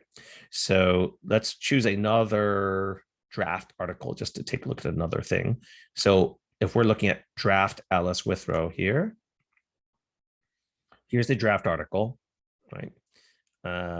And if we want to move it, you can go to the page menu and hit move, or you might just have a move button on your interface, depending on where it is. But it's the move button, and you're actually moving it from one namespace to another. So the title here is going to stay the same, but instead of draft, which is kind of a safe zone for having incomplete content, you can move it to article. And the reason why it's in parentheses is because the main namespace has no prefix. So it's kind of confusing, but by putting it here in article space, it means that there's nothing before Alice Withrow. It's not draft, it's not talk, it's just the article namespace. And then you can type in something like ready for public editing. It's not right now, but if you wanted to, you could do that. And that's how you would do it, through the move function. And then the other thing was how to go back to the main page here to sign up, right? So we're going to go here to the sign up page. So I'm not sure if section editing is on by default, but if you're at the top of the page, you hit edit source right there. And then it's kind of confusing, but you scroll down the page, but then inside that is another window you can scroll, right? So that's kind of confusing, but you go down here and you go to sign up right there, and you scroll down to the bottom. And then you go down here and hit the asterisk, Shift 8, and then 4 squiggles, 1, 2, 3, 4, right? 4 tildes. And then after that, you hit publish changes, and then you're signed up on the page. So it looks like we have a lot of people who successfully did that under sign up here. Yeah, although one person here was probably not logged in, which is why we have their internet address or internet protocol address there. So someone should double check, just make sure their name is on here. And if your name is not on here, make sure you're logged in and try that signing procedure. Okay, so keep on working and feel free to add any questions in the chat as you keep working on things, and we can answer anything. But feel free to work on your own for the next 10 minutes. Yeah, we'll return in 10 minutes and we'll demo info boxes at that time too. Mm-hmm.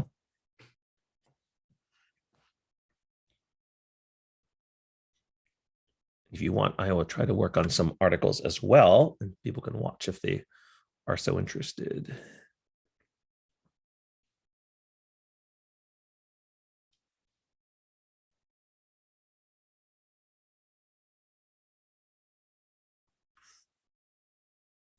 Just looking back in some of the comments, copy editing is absolutely a great thing to help out with as well.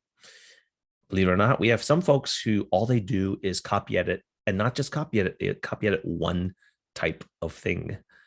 So some of you might have seen the famous article about someone who was obsessed with comprised of and was so annoyed by that phrase that all he did was fix the use of comprised of in Wikipedia. Yes, it's true. Look it up. So some people are just grammar fanatics and will fix semicolons or remove them, or fix serial lists to be Oxford comma compliant, or fix British and American spellings, and that's all they do. And hey, you're welcome to do that. That's great.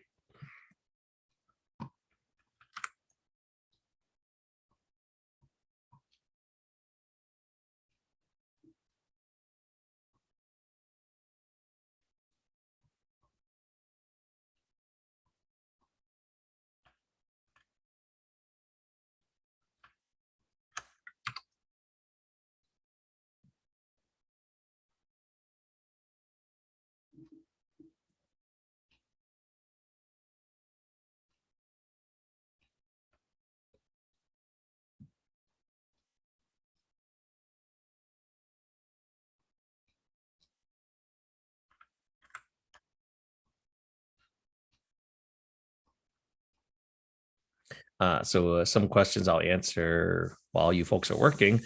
Does Wikipedia have a preference between American and British English? Very good question. And it actually addresses a question I forgot to answer before. There is a manual of style. So if you go to Wikipedia, just go to Wikipedia. If you go to the search box, there's a lot of shortcuts for our policy pages. So if you go in and type in WP:MOS, that will get you to our manual of style, I believe. Yes. So this is the manual of style. I will warn you, it is longer than you probably want it to be. But you can actually look up things very quickly. How do we do abbreviations? How do we do dates and numbers? The general answer to your question about whether it is English that's American or British, or what dates do we use? Is it international? Is it this weird system we use in America, which seems to be unique to America, which is month, date, year, is kind of whatever culture it makes sense to the most is the dominant style. So for example, if you're writing about London and the color of the sky, it would be the British spelling of color. If you're writing about New York City, then the color of the sky would be the American spelling. So that's the general rule. But then beyond that, for things that are not obviously one culture or the other, it's kind of like who gets there first, or just stay consistent. Fortunately, most disputes in this area, and they are disputes, don't get so heated for British American spellings that in general, we kind of come to a pretty decent working relationship among Brits and Americans, or Aussies and Americans. But sometimes there are things that are kind of at a stalemate. So there's like a food that no one is clear on whether it's a British food or American food. So you kind of come up with some compromise in the middle. Yeah, or just historical disputes on, is this a German or a Polish city? Or as boundaries move, is this a Japanese or a Korean thing? So it's very tough to sometimes figure those things out. But that is the general rule that you'll find. It's kind of like whatever culture it makes sense to orient the wording around, that's what you'll go with, or find some consistent way of modeling that in an article. And as Mary said here, it may be determined by the first draft. Yes, it's kind of like, what's this phrase? It's kind of like homesteader rights, like whoever got to the article first and wrote most of it kind of gets their way, unless someone else makes a better argument for it. Yes.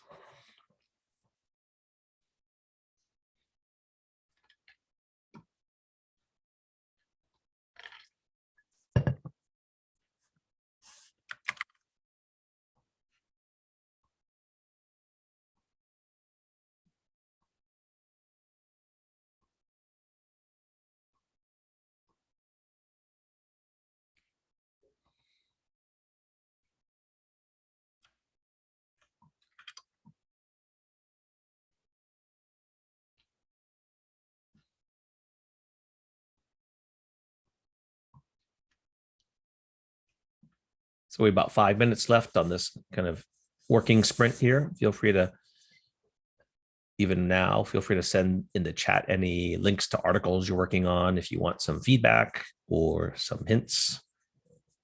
or just keep working for another 5 minutes.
So keep on editing, but I will answer very quickly a question in the chat.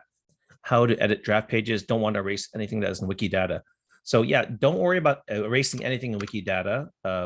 One, nothing can ever be lost. Every edit and everything is logged. And two, by editing Wikipedia, there's no way to damage Wikidata. So you don't have to worry about that too much. So yeah, don't worry about that.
Okay, we got about 2 minutes.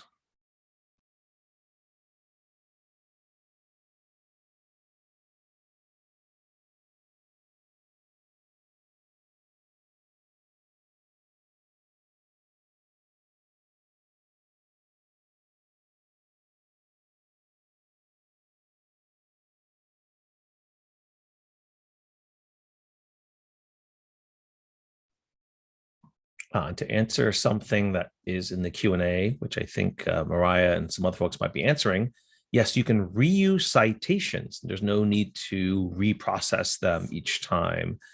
And the way you can do that is if you're in, especially the visual editor, it's much easier.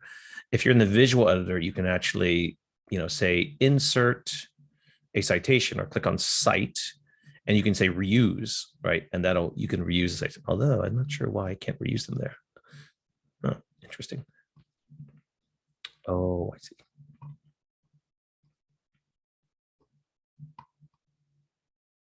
I'm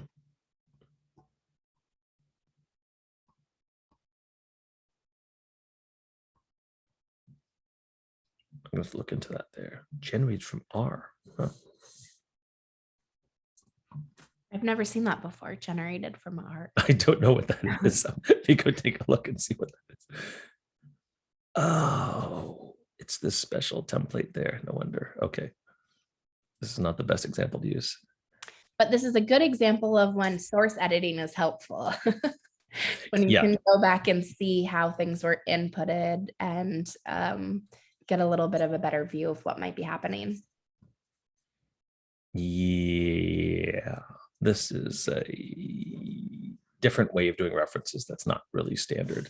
Let me show you another one here. So yeah, so for another article here, say edit, and I want to reuse a citation. I click on this and say cite, and then I click on reuse, and then we can see all the citations that have been inserted already. And I can click on one to reuse that. Right? So you don't have to re-add it. You can just reuse it in the interface there. All right, so it's 2:45. So feel free to paste in any pages that you're working on. Happy to take a look at them. Don't be shy. We're all learning together, so don't worry about it not being perfect. I'm sure they're not perfect, and none of the pages I work on are perfect. So yeah, feel free to paste those in there, and we'll take a look at those in a second. But Kelly wanted us to take a look at how to add an info box, which is also a question folks had posed before. So the info box, just to recall what that looks like, is this nice kind of summary of a person in this kind of almost like a index card type of format like this, right? And generally, when you look at this and you hit the edit button in a Wikipedia article, you click on it, and it kind of looks like filling out a form, right? You've got their name, you've got their image, caption, all this stuff here. The thing is, if you look at all this stuff, it kind of looks like what you see in Wikidata. Like here's a Wikidata for Ada Doyle. This is all great. What do I need to retype all the stuff into Wikipedia? No, the cool thing is there's an easy way to just use what was there in Wikipedia. Now, this is not universally accepted in all Wikipedia editions, like Italian, German, all those places, but some Wikipedia articles are now converting over to using Wikidata for this box. I'm going to show you how that works. So you're kind of on the cutting edge here.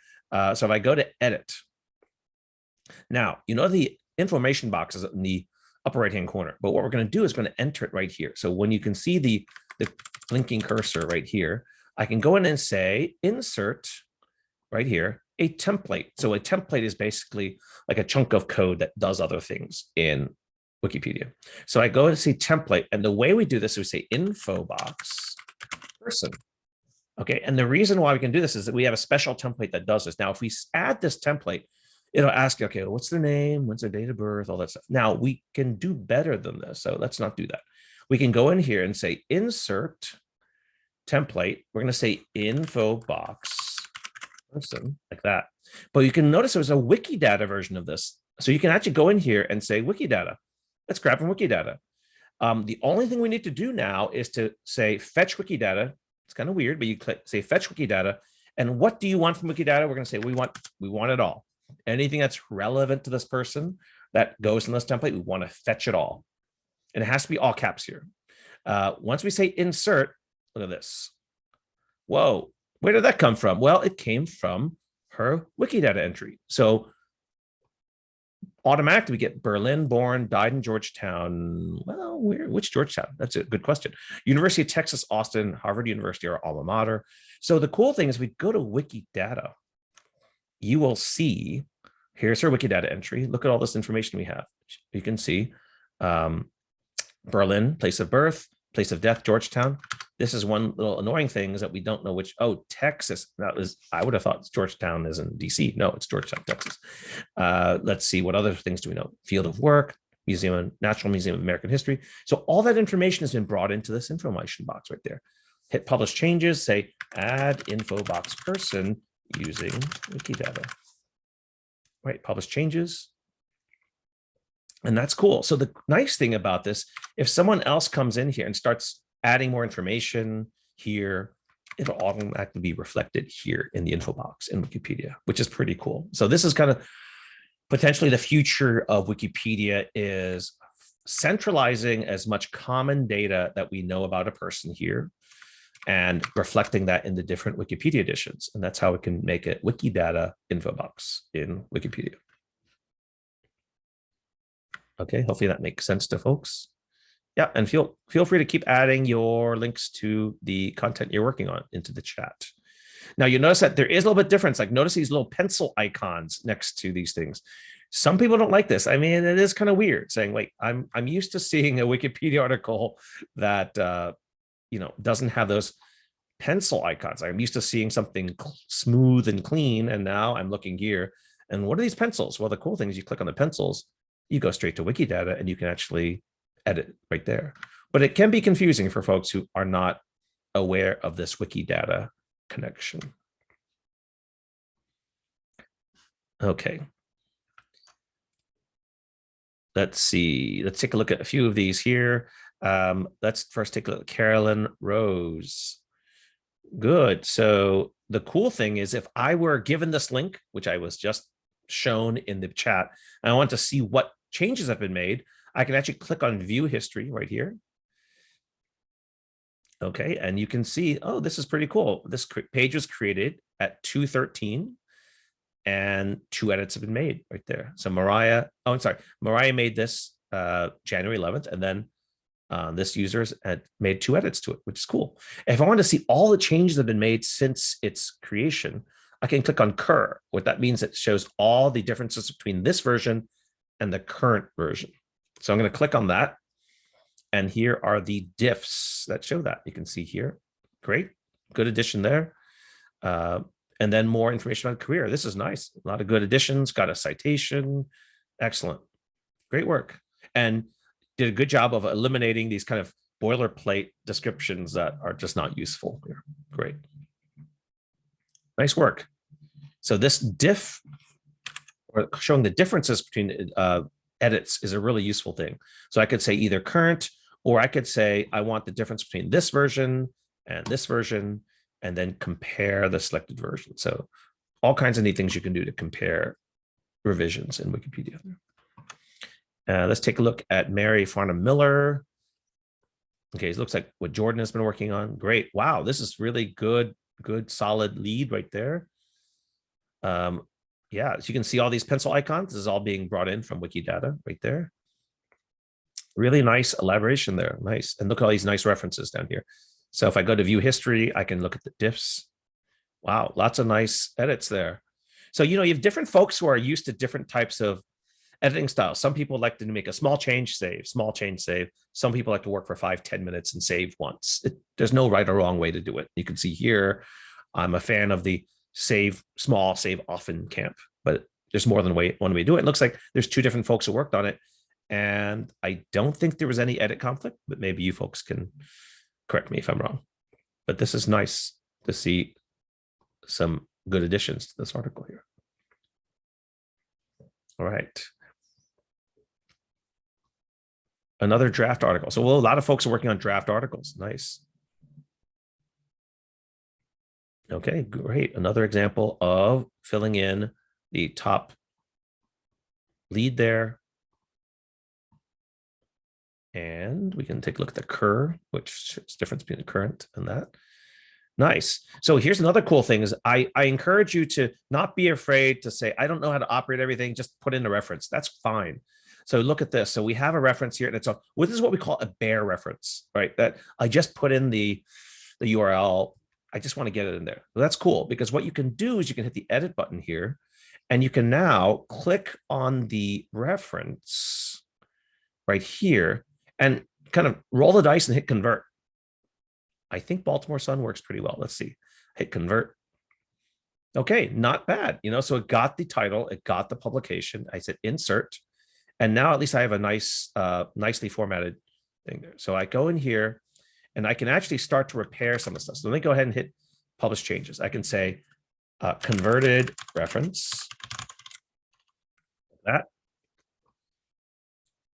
And then now, as another edit, look at that title. It's not great. I can do better than that, right? And there's no date on this. But what I can do is if I visit the Baltimore Sun article, I notice that I can at least manually grab the date there. Well, actually, look at that. Baltimore Sun actually does not do a good job of its own title. I think what happened was it moved its content management system and they screwed up their own titles, which is sadly pretty regular on the internet. Even the publication themselves don't migrate their own content into something that's long-term archivable. So that's the sad reality of it all. So we're going to go in here and repair that to be even better than what they have here. So I can go in here and say edit. I'm going to go into the reference here and hit edit. And now when I'm looking at this, I can actually put in the source date manually. And then I'm just going to go ahead and fix its kind of messed up title right there, hit apply changes, and much better, right? I got a title, I got a publication, and I got a date. I say fixed that. All right. And this is collaboration at work, right? So Mariah made it. Caroline here added more to it. This is awesome. She found the reference and I just fixed the reference. So this is just how Wikipedia works. You know, I may have not have ever met any of these folks, but we're collaborating on an article, which is pretty cool. We had a question from Susan about the info box for this page. And there being 2 dates, 1916 and then circa 1917. And would we need to delete duplicate facts, or what would be the best way to do that? That is a great question. And one I didn't think we'd be hitting, but this is a really nice one. So the reason why you see 2 dates here that seem to be contradictory are that there might actually be 2 statements in Wikidata, which is not unusual because it might be that one day someone found it here on this site, and the next day someone found it there on that site, and they're both, I don't want to say right, but they're both valid claims. So let's take a look. Let's go to the Wikidata item. So unfortunately, there's no way to go there specifically. So we just got to copy the name here.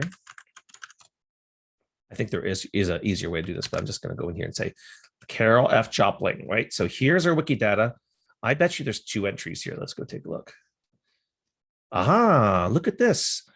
So notice that one site says circa 1917, which is actually not inconsistent with November 3rd, 1960, right? It is circa 1917, but it could be that, oh, LC authority. So Library of Congress authorities says, we're pretty sure it's November 16th, November 3rd, 1916. So the cool thing is in Wikidata, you can actually rank up or down the accuracy, or not the accuracy, but the preferences for these. So what you can do is, any opinions on what we should do? Should we go with the SOVA version, which is just, you know, circa a certain date, or should we go with the specific, which is LC authority? Like, do we trust the authority of Library of Congress? Let's go take a look and see. So let's look at the name authority here. So let's go for Carol Jopling.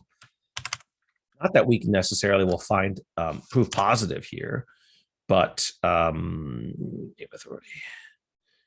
Let's see what they're saying here. So we can see that, oh, I don't see anything else here. Change notes revised. I don't know. Do I see any other proof here? Let's do this. I'll just show you an example. I'm not going to find the truth value right now, but let's say we're more confident in this one. So what we can do is very subtle. Watch, hit edit. Notice this little button right there. We can actually say, we're going to make it a preferred rank. Now you're getting into the guts of Wikidata, which is awesome. So you can say preferred rank, meaning that I am prioritizing this date above this date. It might be that this is more accurate, this is more recent information, I don't know. But this is a way to tell any kind of tools that use Wikidata to actually, sorry, where am I? To actually use that date instead of another date. So that should, in general, get rid of the 1917 and go with the 1916. But I'm not sure that's going to happen here. There we go. Look at that. I just refreshed it and it said, okay, I'm going to believe November 3rd, 1916 more than 1917. And there it is. Does that make sense to folks? Perfect. I think that was great. Congratulations. You got a glimpse into the guts of Wikidata there. That's a good way to explain it. Well, now I'm going to hand it over to Dr. Liz Harmon again from Smithsonian Libraries and Archives to talk about some of the work that her interns have been doing. Liz? Yeah, thanks, Kelly. I'm so excited. We had, I'm freezing. I'm going to stop my video. I'm sorry. I can't stand to have the frozen image. Apologies. I'm so excited to turn things over to our interns from this last summer and fall. Collectively, Nell and Leslie have edited, I'd say, all of these 100 women in science who you are working on today. And edited our structured data set and contributed to moving their information over to Wikidata. And I really can't emphasize enough how much work that was. And Nell and Leslie did a fantastic job. But for now, I'm going to turn things over to Nell first. Welcome, Nell, and thank you so much for being here today. Thank you so much. Here, let me just give me a moment to share my screen.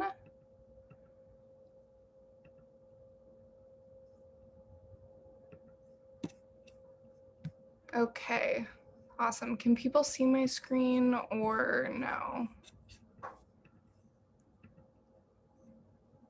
Not yet. What about now? Yes, perfect. Perfect. Okay, awesome. So my name is Nell McCarty. I am pursuing my master's in museum studies at Johns Hopkins University. And as Liz said, I was an intern under her for the summer and fall at the Smithsonian Archives. It was absolutely amazing. So here on the right, you can see one of my absolute favorite photos that I found during this internship, which is a woman named Genevieve Zotner playing golf on sand dunes near a Smithsonian Solar Observatory, where her and her husband were stationed at in Chile. And during the past summer and fall, as an intern with Liz, I helped, as she said, contribute to the creation of digital resources about the history of Smithsonian women in science. I researched the history of these women in science at the Smithsonian and managed a data set, as mentioned before, the Funk List, regarding Smithsonian women in science. And I also helped research for future web exhibits. Here on the right, you can see another favorite photo of mine of two unidentified women at another Smithsonian Astrological Observatory station. So as I've mentioned before, for this work, I'm mostly focused on women who contributions related in some way to the Smithsonian Astrophysical Observatory, which historically studied the sun and its impacts on the Earth and weather. So I just want to share a couple of my favorite people that I researched during the summer, and fall, which on the far left, you can see Margaret Sordahl. She's actually on the list for women that we could create a Wikipedia page for. So she was stationed at a Smithsonian Solar Observatory with her husband in Southwest Africa in 1930. She had a background in zoological studies and would hunt and collect natural specimens to send back to the Smithsonian from the station. She collected two birds that were previously unknown to science before, and here you can see her fishing using a basket that was traditional to a tribe near the station.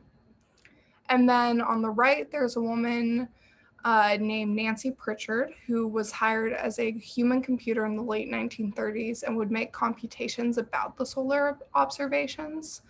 She later joined the Office of Strategic Services during World War II as a civilian employee.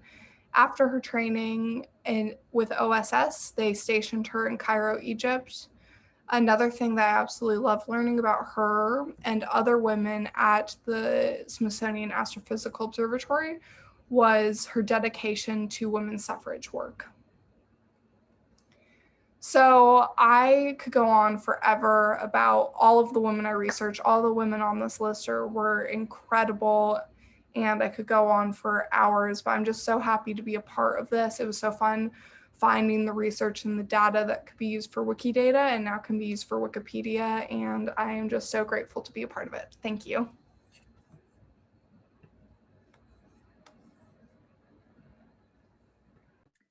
Wonderful. Thank you, Nell. Our other intern, Leslie Hernandez, could not be with us today because she is an educator and she's actually in the classroom today. So I'm going to play a brief recording of her discussing her work with the project.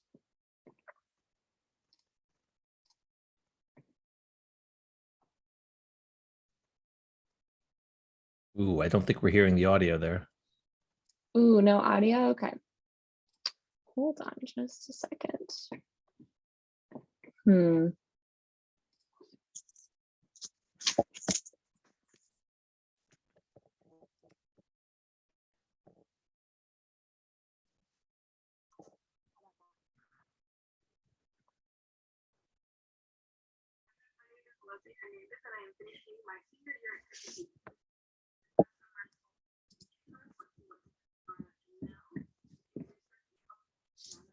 It's very faint.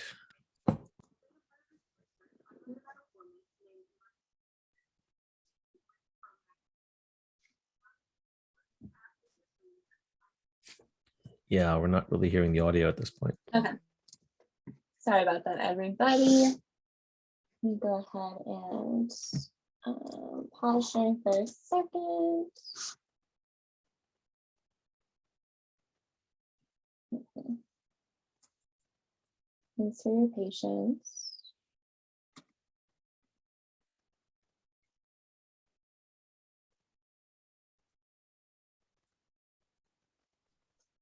I think there is a share sound button somewhere in the interface, but I'm not sure, depending on whether you're using Windows or Mac, where that would be. Okay. I'm gonna try. I just have my volume turned up. Let's see if that helps.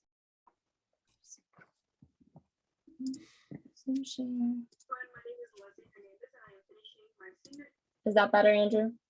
It's still very faint, but maybe you can crank up the volume. Is there the volume next to the play button? Does it go up anymore? Oh, no, yeah. it's already done that. Oh yeah, let's see. There we go. Thank you. This past summer and fall, I was in Pittsburgh working with Liz Harmon and now to research and upload data about women in science to Wikidata. While being a part of this research, I learned about a woman named Poland Fish. She lived from 1900 to 1989, and she worked at the Smithsonian as a scientific aide. Sorry, Andrew. Is that better? Yeah, that sounded really good. All right. Sorry, everyone. In the mid-1940s. She worked for the Division of Fishes and specialized in fish and larvae. Marie Fish is absolutely fascinating to me because she led a brand new discipline named marine bioacoustics. That basically means she studied the sounds that marine sea creatures made while they were underwater. This newer field was really important during World War II because at the time the US Navy was having a difficult time differentiating the sounds of enemy vessels like submarines and marine creatures like whales. The Navy used her expertise and research to train sonar operators to tell the difference between the two. She was such a leader in this field and a really great trainer that she was sent to Allied European countries to teach their sonar operators how to do the same thing. In 1966, the Navy honored her with the Distinguished Public Service Award for her work. Marie Poland Fish is such a great example of why this research and linked data creation is so important. I would have never learned about the invaluable contributions of women like Marie Fish. Often, we find that the legacies of women in science are undertold and underexamined. This research does something about it.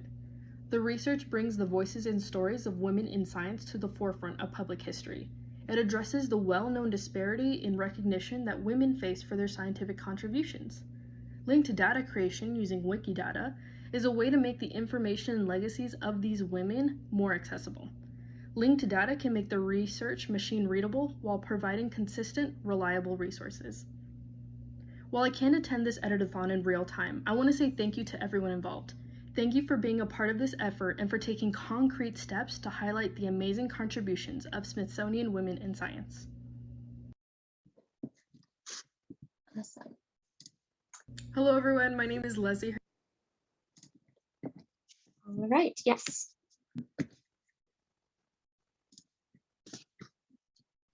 Well, big thanks to our Smithsonian interns working hard on this list and directly contributing to our event today and our work list. If there are any other questions that we want to address in the next 20 minutes, just let us know. Andrew and I can screen share and demo and take a look too at some of the articles that you're editing.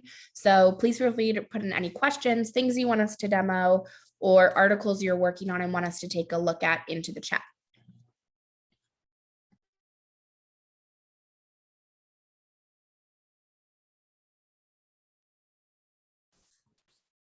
Yeah, that sounds good, Kelly. So maybe we'll give folks another 10-minute sprint and then we'll just kind of show folk, wrap it up in the last 10 minutes before 3:30. Does that sound good? That works. And if anyone has questions, we can answer those now. Great. Yeah. So keep working on things. We'd love to see you work more on the articles or find another article you're interested in working on. In the meantime, we can answer some questions in the chat, but feel free to keep working and not have to listen to all the explanations. So one question was the rating, which is a really good question. Like I edited for years kind of saying, I know there's a rating system in Wikipedia, but it's so mysterious to me. I don't really understand it. And it's you're not to blame because it's not easy to find. It's not exactly in the interface. So let me go reshare my screen again, and I'll show you where these things tend to live. And maybe if we have time, we'll show you some tools that work with these ratings. Because as Kelly said, they are quite useful in tracking whether articles are increasing in quality or decreasing in quality, or trying to find out where the critical work should be. So let me go ahead and share my screen again.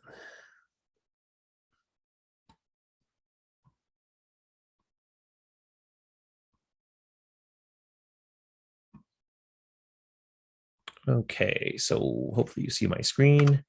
I'm going to go back to my little favorite article for now. It's the Cleophae Calderon. And if you go to the talk page, you'll notice that this is kind of where they're contained.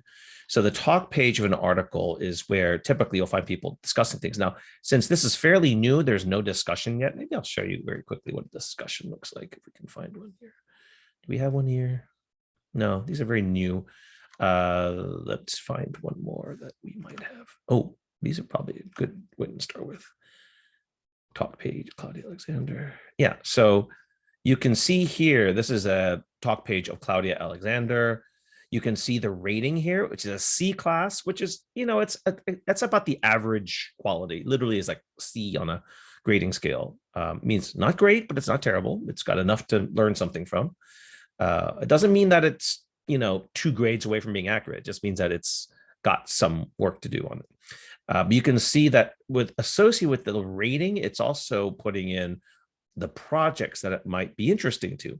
So women's history, women scientists, geology, California.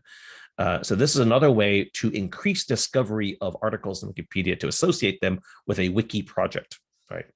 And then if you go down here, you can say, oh, wow, look at this. So this is also kind of like a notepad as well for what has this article been through. It actually was featured on the main page of Wikipedia in 2006. Wow, that's a long time ago. And it was in the Did You Know section. So if you've ever been to the front page of Wikipedia, you notice it's kind of a trivia section. And so this is actually featured there in that area in 2006. You can see here that some folks have left some comments saying, hey, by the way, here's some suggestions on how to increase the quality. This is a great example of what someone asked about before, Internet Archive bot. And it basically said, I have found some dead links. So I have replaced them with Internet Archive links, which is kind of cool. So this is the bot reporting on what it's fixing. And then someone leaving a comment about like, should I do this? Or here's some questions. So this is typical of what you find on a talk page, including the rating of the article. So anyone can do this. Anyone can go in and change the rating based on what they see. But in general, above a C class, you'd like to have a more formal review. To be a good article or featured article, there actually is a more formal process of having some third-party folks look at it. But for now, you can move it from stub to start to C class pretty much like any editor can do in Wikipedia. Yes, so any other questions from folks? I'm happy to try to address those.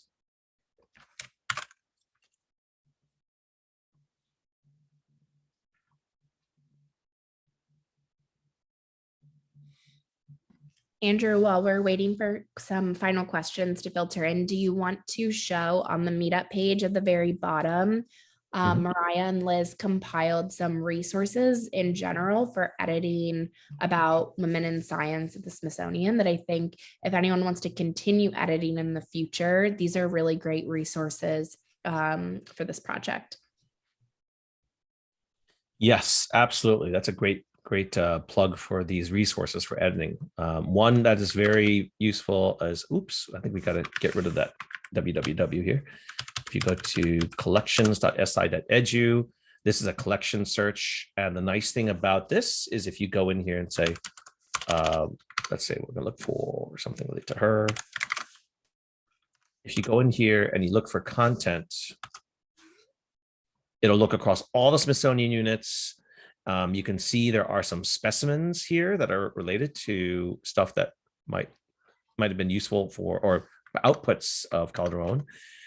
It'll tell you where the sources are. Most of the things here will be from the natural history botany, but it might be SIA, it might be libraries. The cool thing is you can actually go in here and say by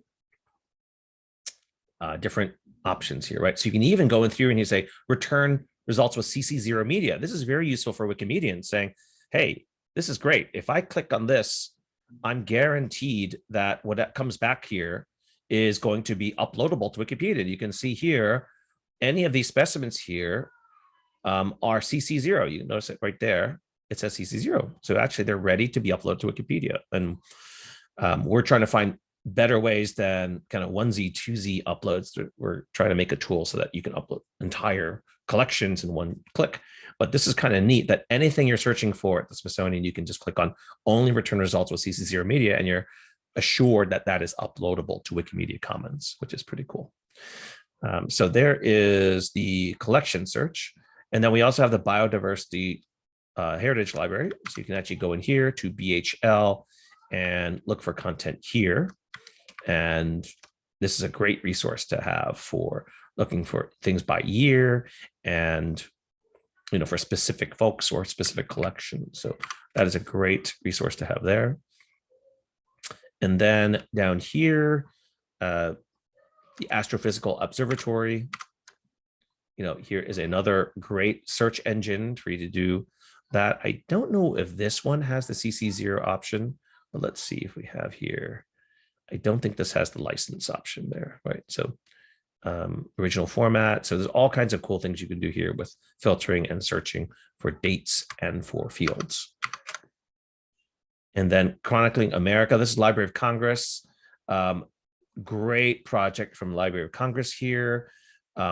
There are some really amazing resources here. A lot of these are just completely out of copyright, meaning you can copy these, you can upload them to Wikipedia. A lot of Wikipedia editors will use Chronicling America, these old historic newspapers, for references for Wikipedia articles. And in fact, we had a meeting with the Library of Congress folks recently, we as Wikimedia folks, and said, you know, one of the most prolific users of these old newspapers at Library of Congress are Wikipedia editors. Like, just amazing the number of incoming links Library of Congress has from Wikipedia for obscure stuff. So the funny thing is Library of Congress is learning stuff about their own collection because Wikipedia editors are quoting from these old newspapers and putting them into Wikipedia articles and pointing to specific things in these pages here. So another great resource is the Chronicling America collection at Library of Congress. So these are all down here at resources for editing. So let's see if there's any other questions here. So yes, Liz Harmon is great advice here in the chat. Say, search for last name alone if you don't have a full name. And yeah, you know, sometimes tracking down the content for women is tough because, as she said, you know, sometimes they're not listed by a specific name that you know of. It might be attached to the husband's name or some other type of identifier. Okay, another question here. What kind of images are used? Yeah, a lot of different types of images are used for biopics or biography pictures, right? So sometimes they are from, you know, they can be just be, especially for women scientists, they might just be a lineup of scientists at a research station, or with them working in the field. It might often be a person in the background of something. You'll often see that as well. Or they're very low resolution pictures from old publications. And you can definitely take big images and crop out just the individual. So I think you'll see that on some of the bios that we see here. If we take just a look at some of these, you know, these are old pictures here. As you can see, these are not the highest quality, but sometimes that's all we have, right? So it ranges from all over in terms of the types of quality that we have for this. All right. Any other questions? Feel free to paste in now any kind of edits that you've made or pages that you've been working on. Love to take a final view of them, and I'm going to hand it over to Kelly in a second to mention some other things that you should know about.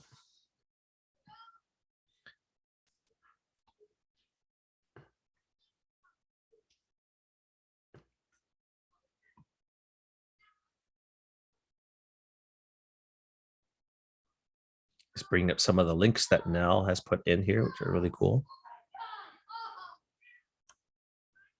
So Margaret Swordall, really cool. So this is a great example of, the types of pictures you might have that are kind of a lineup of folks in the field, but not high resolution. So sometimes we just go really deep and try to crop out what we can from those type of images. And you actually have volunteers in Wikimedia Commons. That's all they do is just work on finding profile pics for those bios there. So yep. So keep putting in some links there if you can for the things you worked on, and we'll take a final look and hand it over to Kelly in a second.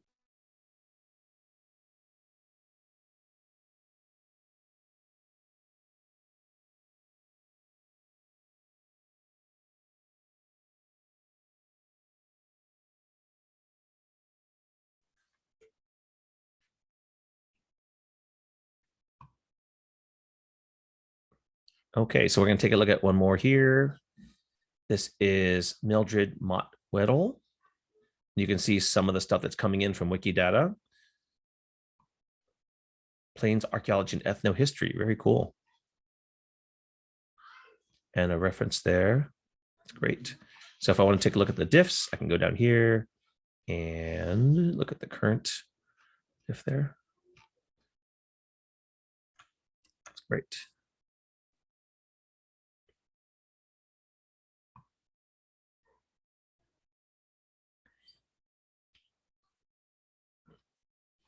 Very nice.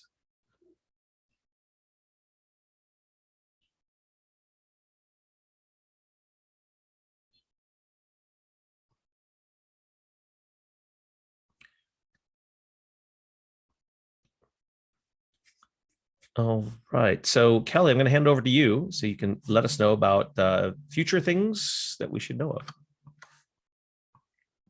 Thanks, Andrew. Yeah, let me just screen share here. My video isn't working. I'm not sure what's happening. There it is. Hi, everyone. Okay, let me screen share. All right, perfect. Yeah, I just wanted to call out some editing resources for everyone if you want to edit after the event. Obviously, our landing page, which you're looking at right now, if you've signed in, you'll have the ability to find this in your contributions. The way that you would do that is just to hit contributions up here, and you'll be able to see every page that you've edited and come back to it. Again, you can see the articles to edit, the articles to create, as well as these resources at any time. This page isn't going anywhere. In terms of editing help, you can always go to the Wikipedia Tea House, which is a place that I really like just to get basic answers to questions. You already have the manual of styles. So if you're looking for something like that, in terms of abbreviations or how to cite appropriately, the manual of style is your go-to there. But the Tea House is basically where anyone can come to ask a question about, is XYZ a reputable source for Wikipedia? Checking if a source is reliable or not. And here's the answer from a Wikipedian. I don't think I've ever even had to ask my question on the Tea House because it's been asked here in the archive of thousands of pages, and you can search for what you're looking for, like a Commons question, and go find every question and answer based on a Commons Commons query. So I am going to link this in the chat just because I really love the Tea House. This is volunteer run. So here is the link to that. I also wanted to shout out Wikimedia DC. A lot of our Wikipedia editors, or at least some of them that are on the call today, are part of Wikimedia DC. You can see a list of some of their events coming up here if you want to attend different events. But Wikimedia DC is really great for helping folks learn how to edit Wikipedia. Another thing I wanted to shout out in the wiki realm is Wiki Project Women in Red. Wiki Project Women in Red has lots of red links, articles about women that don't exist on Wikipedia that should. They also are where I get my running metrics from that you saw in my screen share about what the current stats are about how many articles about women are on Wikipedia at any given time. So I'm going to link them in the chat. And I think I forgot to link Wiki Women in Red, so I'm going to do that. Okay, perfect. The other thing that I wanted to mention is the AWHI website. All of our events and blogs are all here. You can peruse through our website. So I'm going to link that here. And then another just like extra subset I wanted to make everyone aware of was our newsletter. If you were subscribed to our newsletter, you would get a monthly email about upcoming edit-a-thons and just our blog. So I'm going to drop that here if you would like to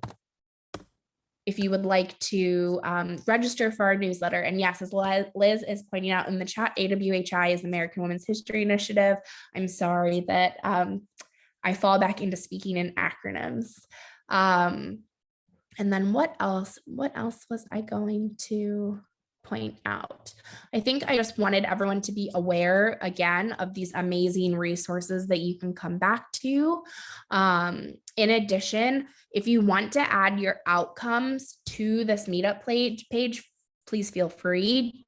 Gerald has already started doing that. So if you created an article or edited it, please feel free to add it here. I'm also going to create a dashboard, which will just show the running tally of how many articles we edited and created at the event. Probably tomorrow I'll generate that and add that link at the very top of this outcomes section for anyone who attended to see what we collectively created. So be on the lookout for that.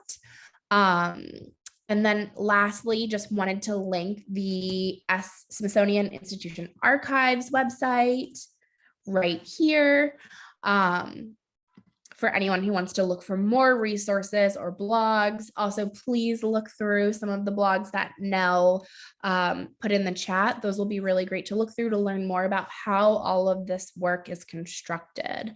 So I'm going to take a look at the chat and see if there's any other final parting questions from anyone. I will say that on an unrelated topic, we are hosting our next edit-a-thon through the American Women's History Initiative on February 1st. I did put the link in that chat, a link to that event in the chat already. Sorry, I'm tripping over my words today, but I'll add it here again. If anyone would like to register, it's about Black women in food history. It's this link. And then I can also just briefly show you. We already have the landing page for that event set up. And if you wanted to look through the work list, you could do that. Even if you can't attend the event but are interested in what we might be editing or whose articles are missing, this list has also been built by amazing curators within the Smithsonian. So don't forget to check out the Tea House, if I can find the tab. Too many tabs, but the Tea House is great for, again, getting questions to answer getting answers to questions that you might have as you're editing and learning Wikipedia. The Tea House is really an invaluable resource. So don't be afraid to go there and take a look at how you can improve your wiki skills or just learn basic wiki tasks. Okay, everyone, thank you so much for coming. Hope to see you at the next one, and feel free to email me if you have any questions. Thank you so much. All right, bye everybody. Thanks, Liz and everyone. Thank you. That was really awesome. Thank you, Smithsonian Archives team.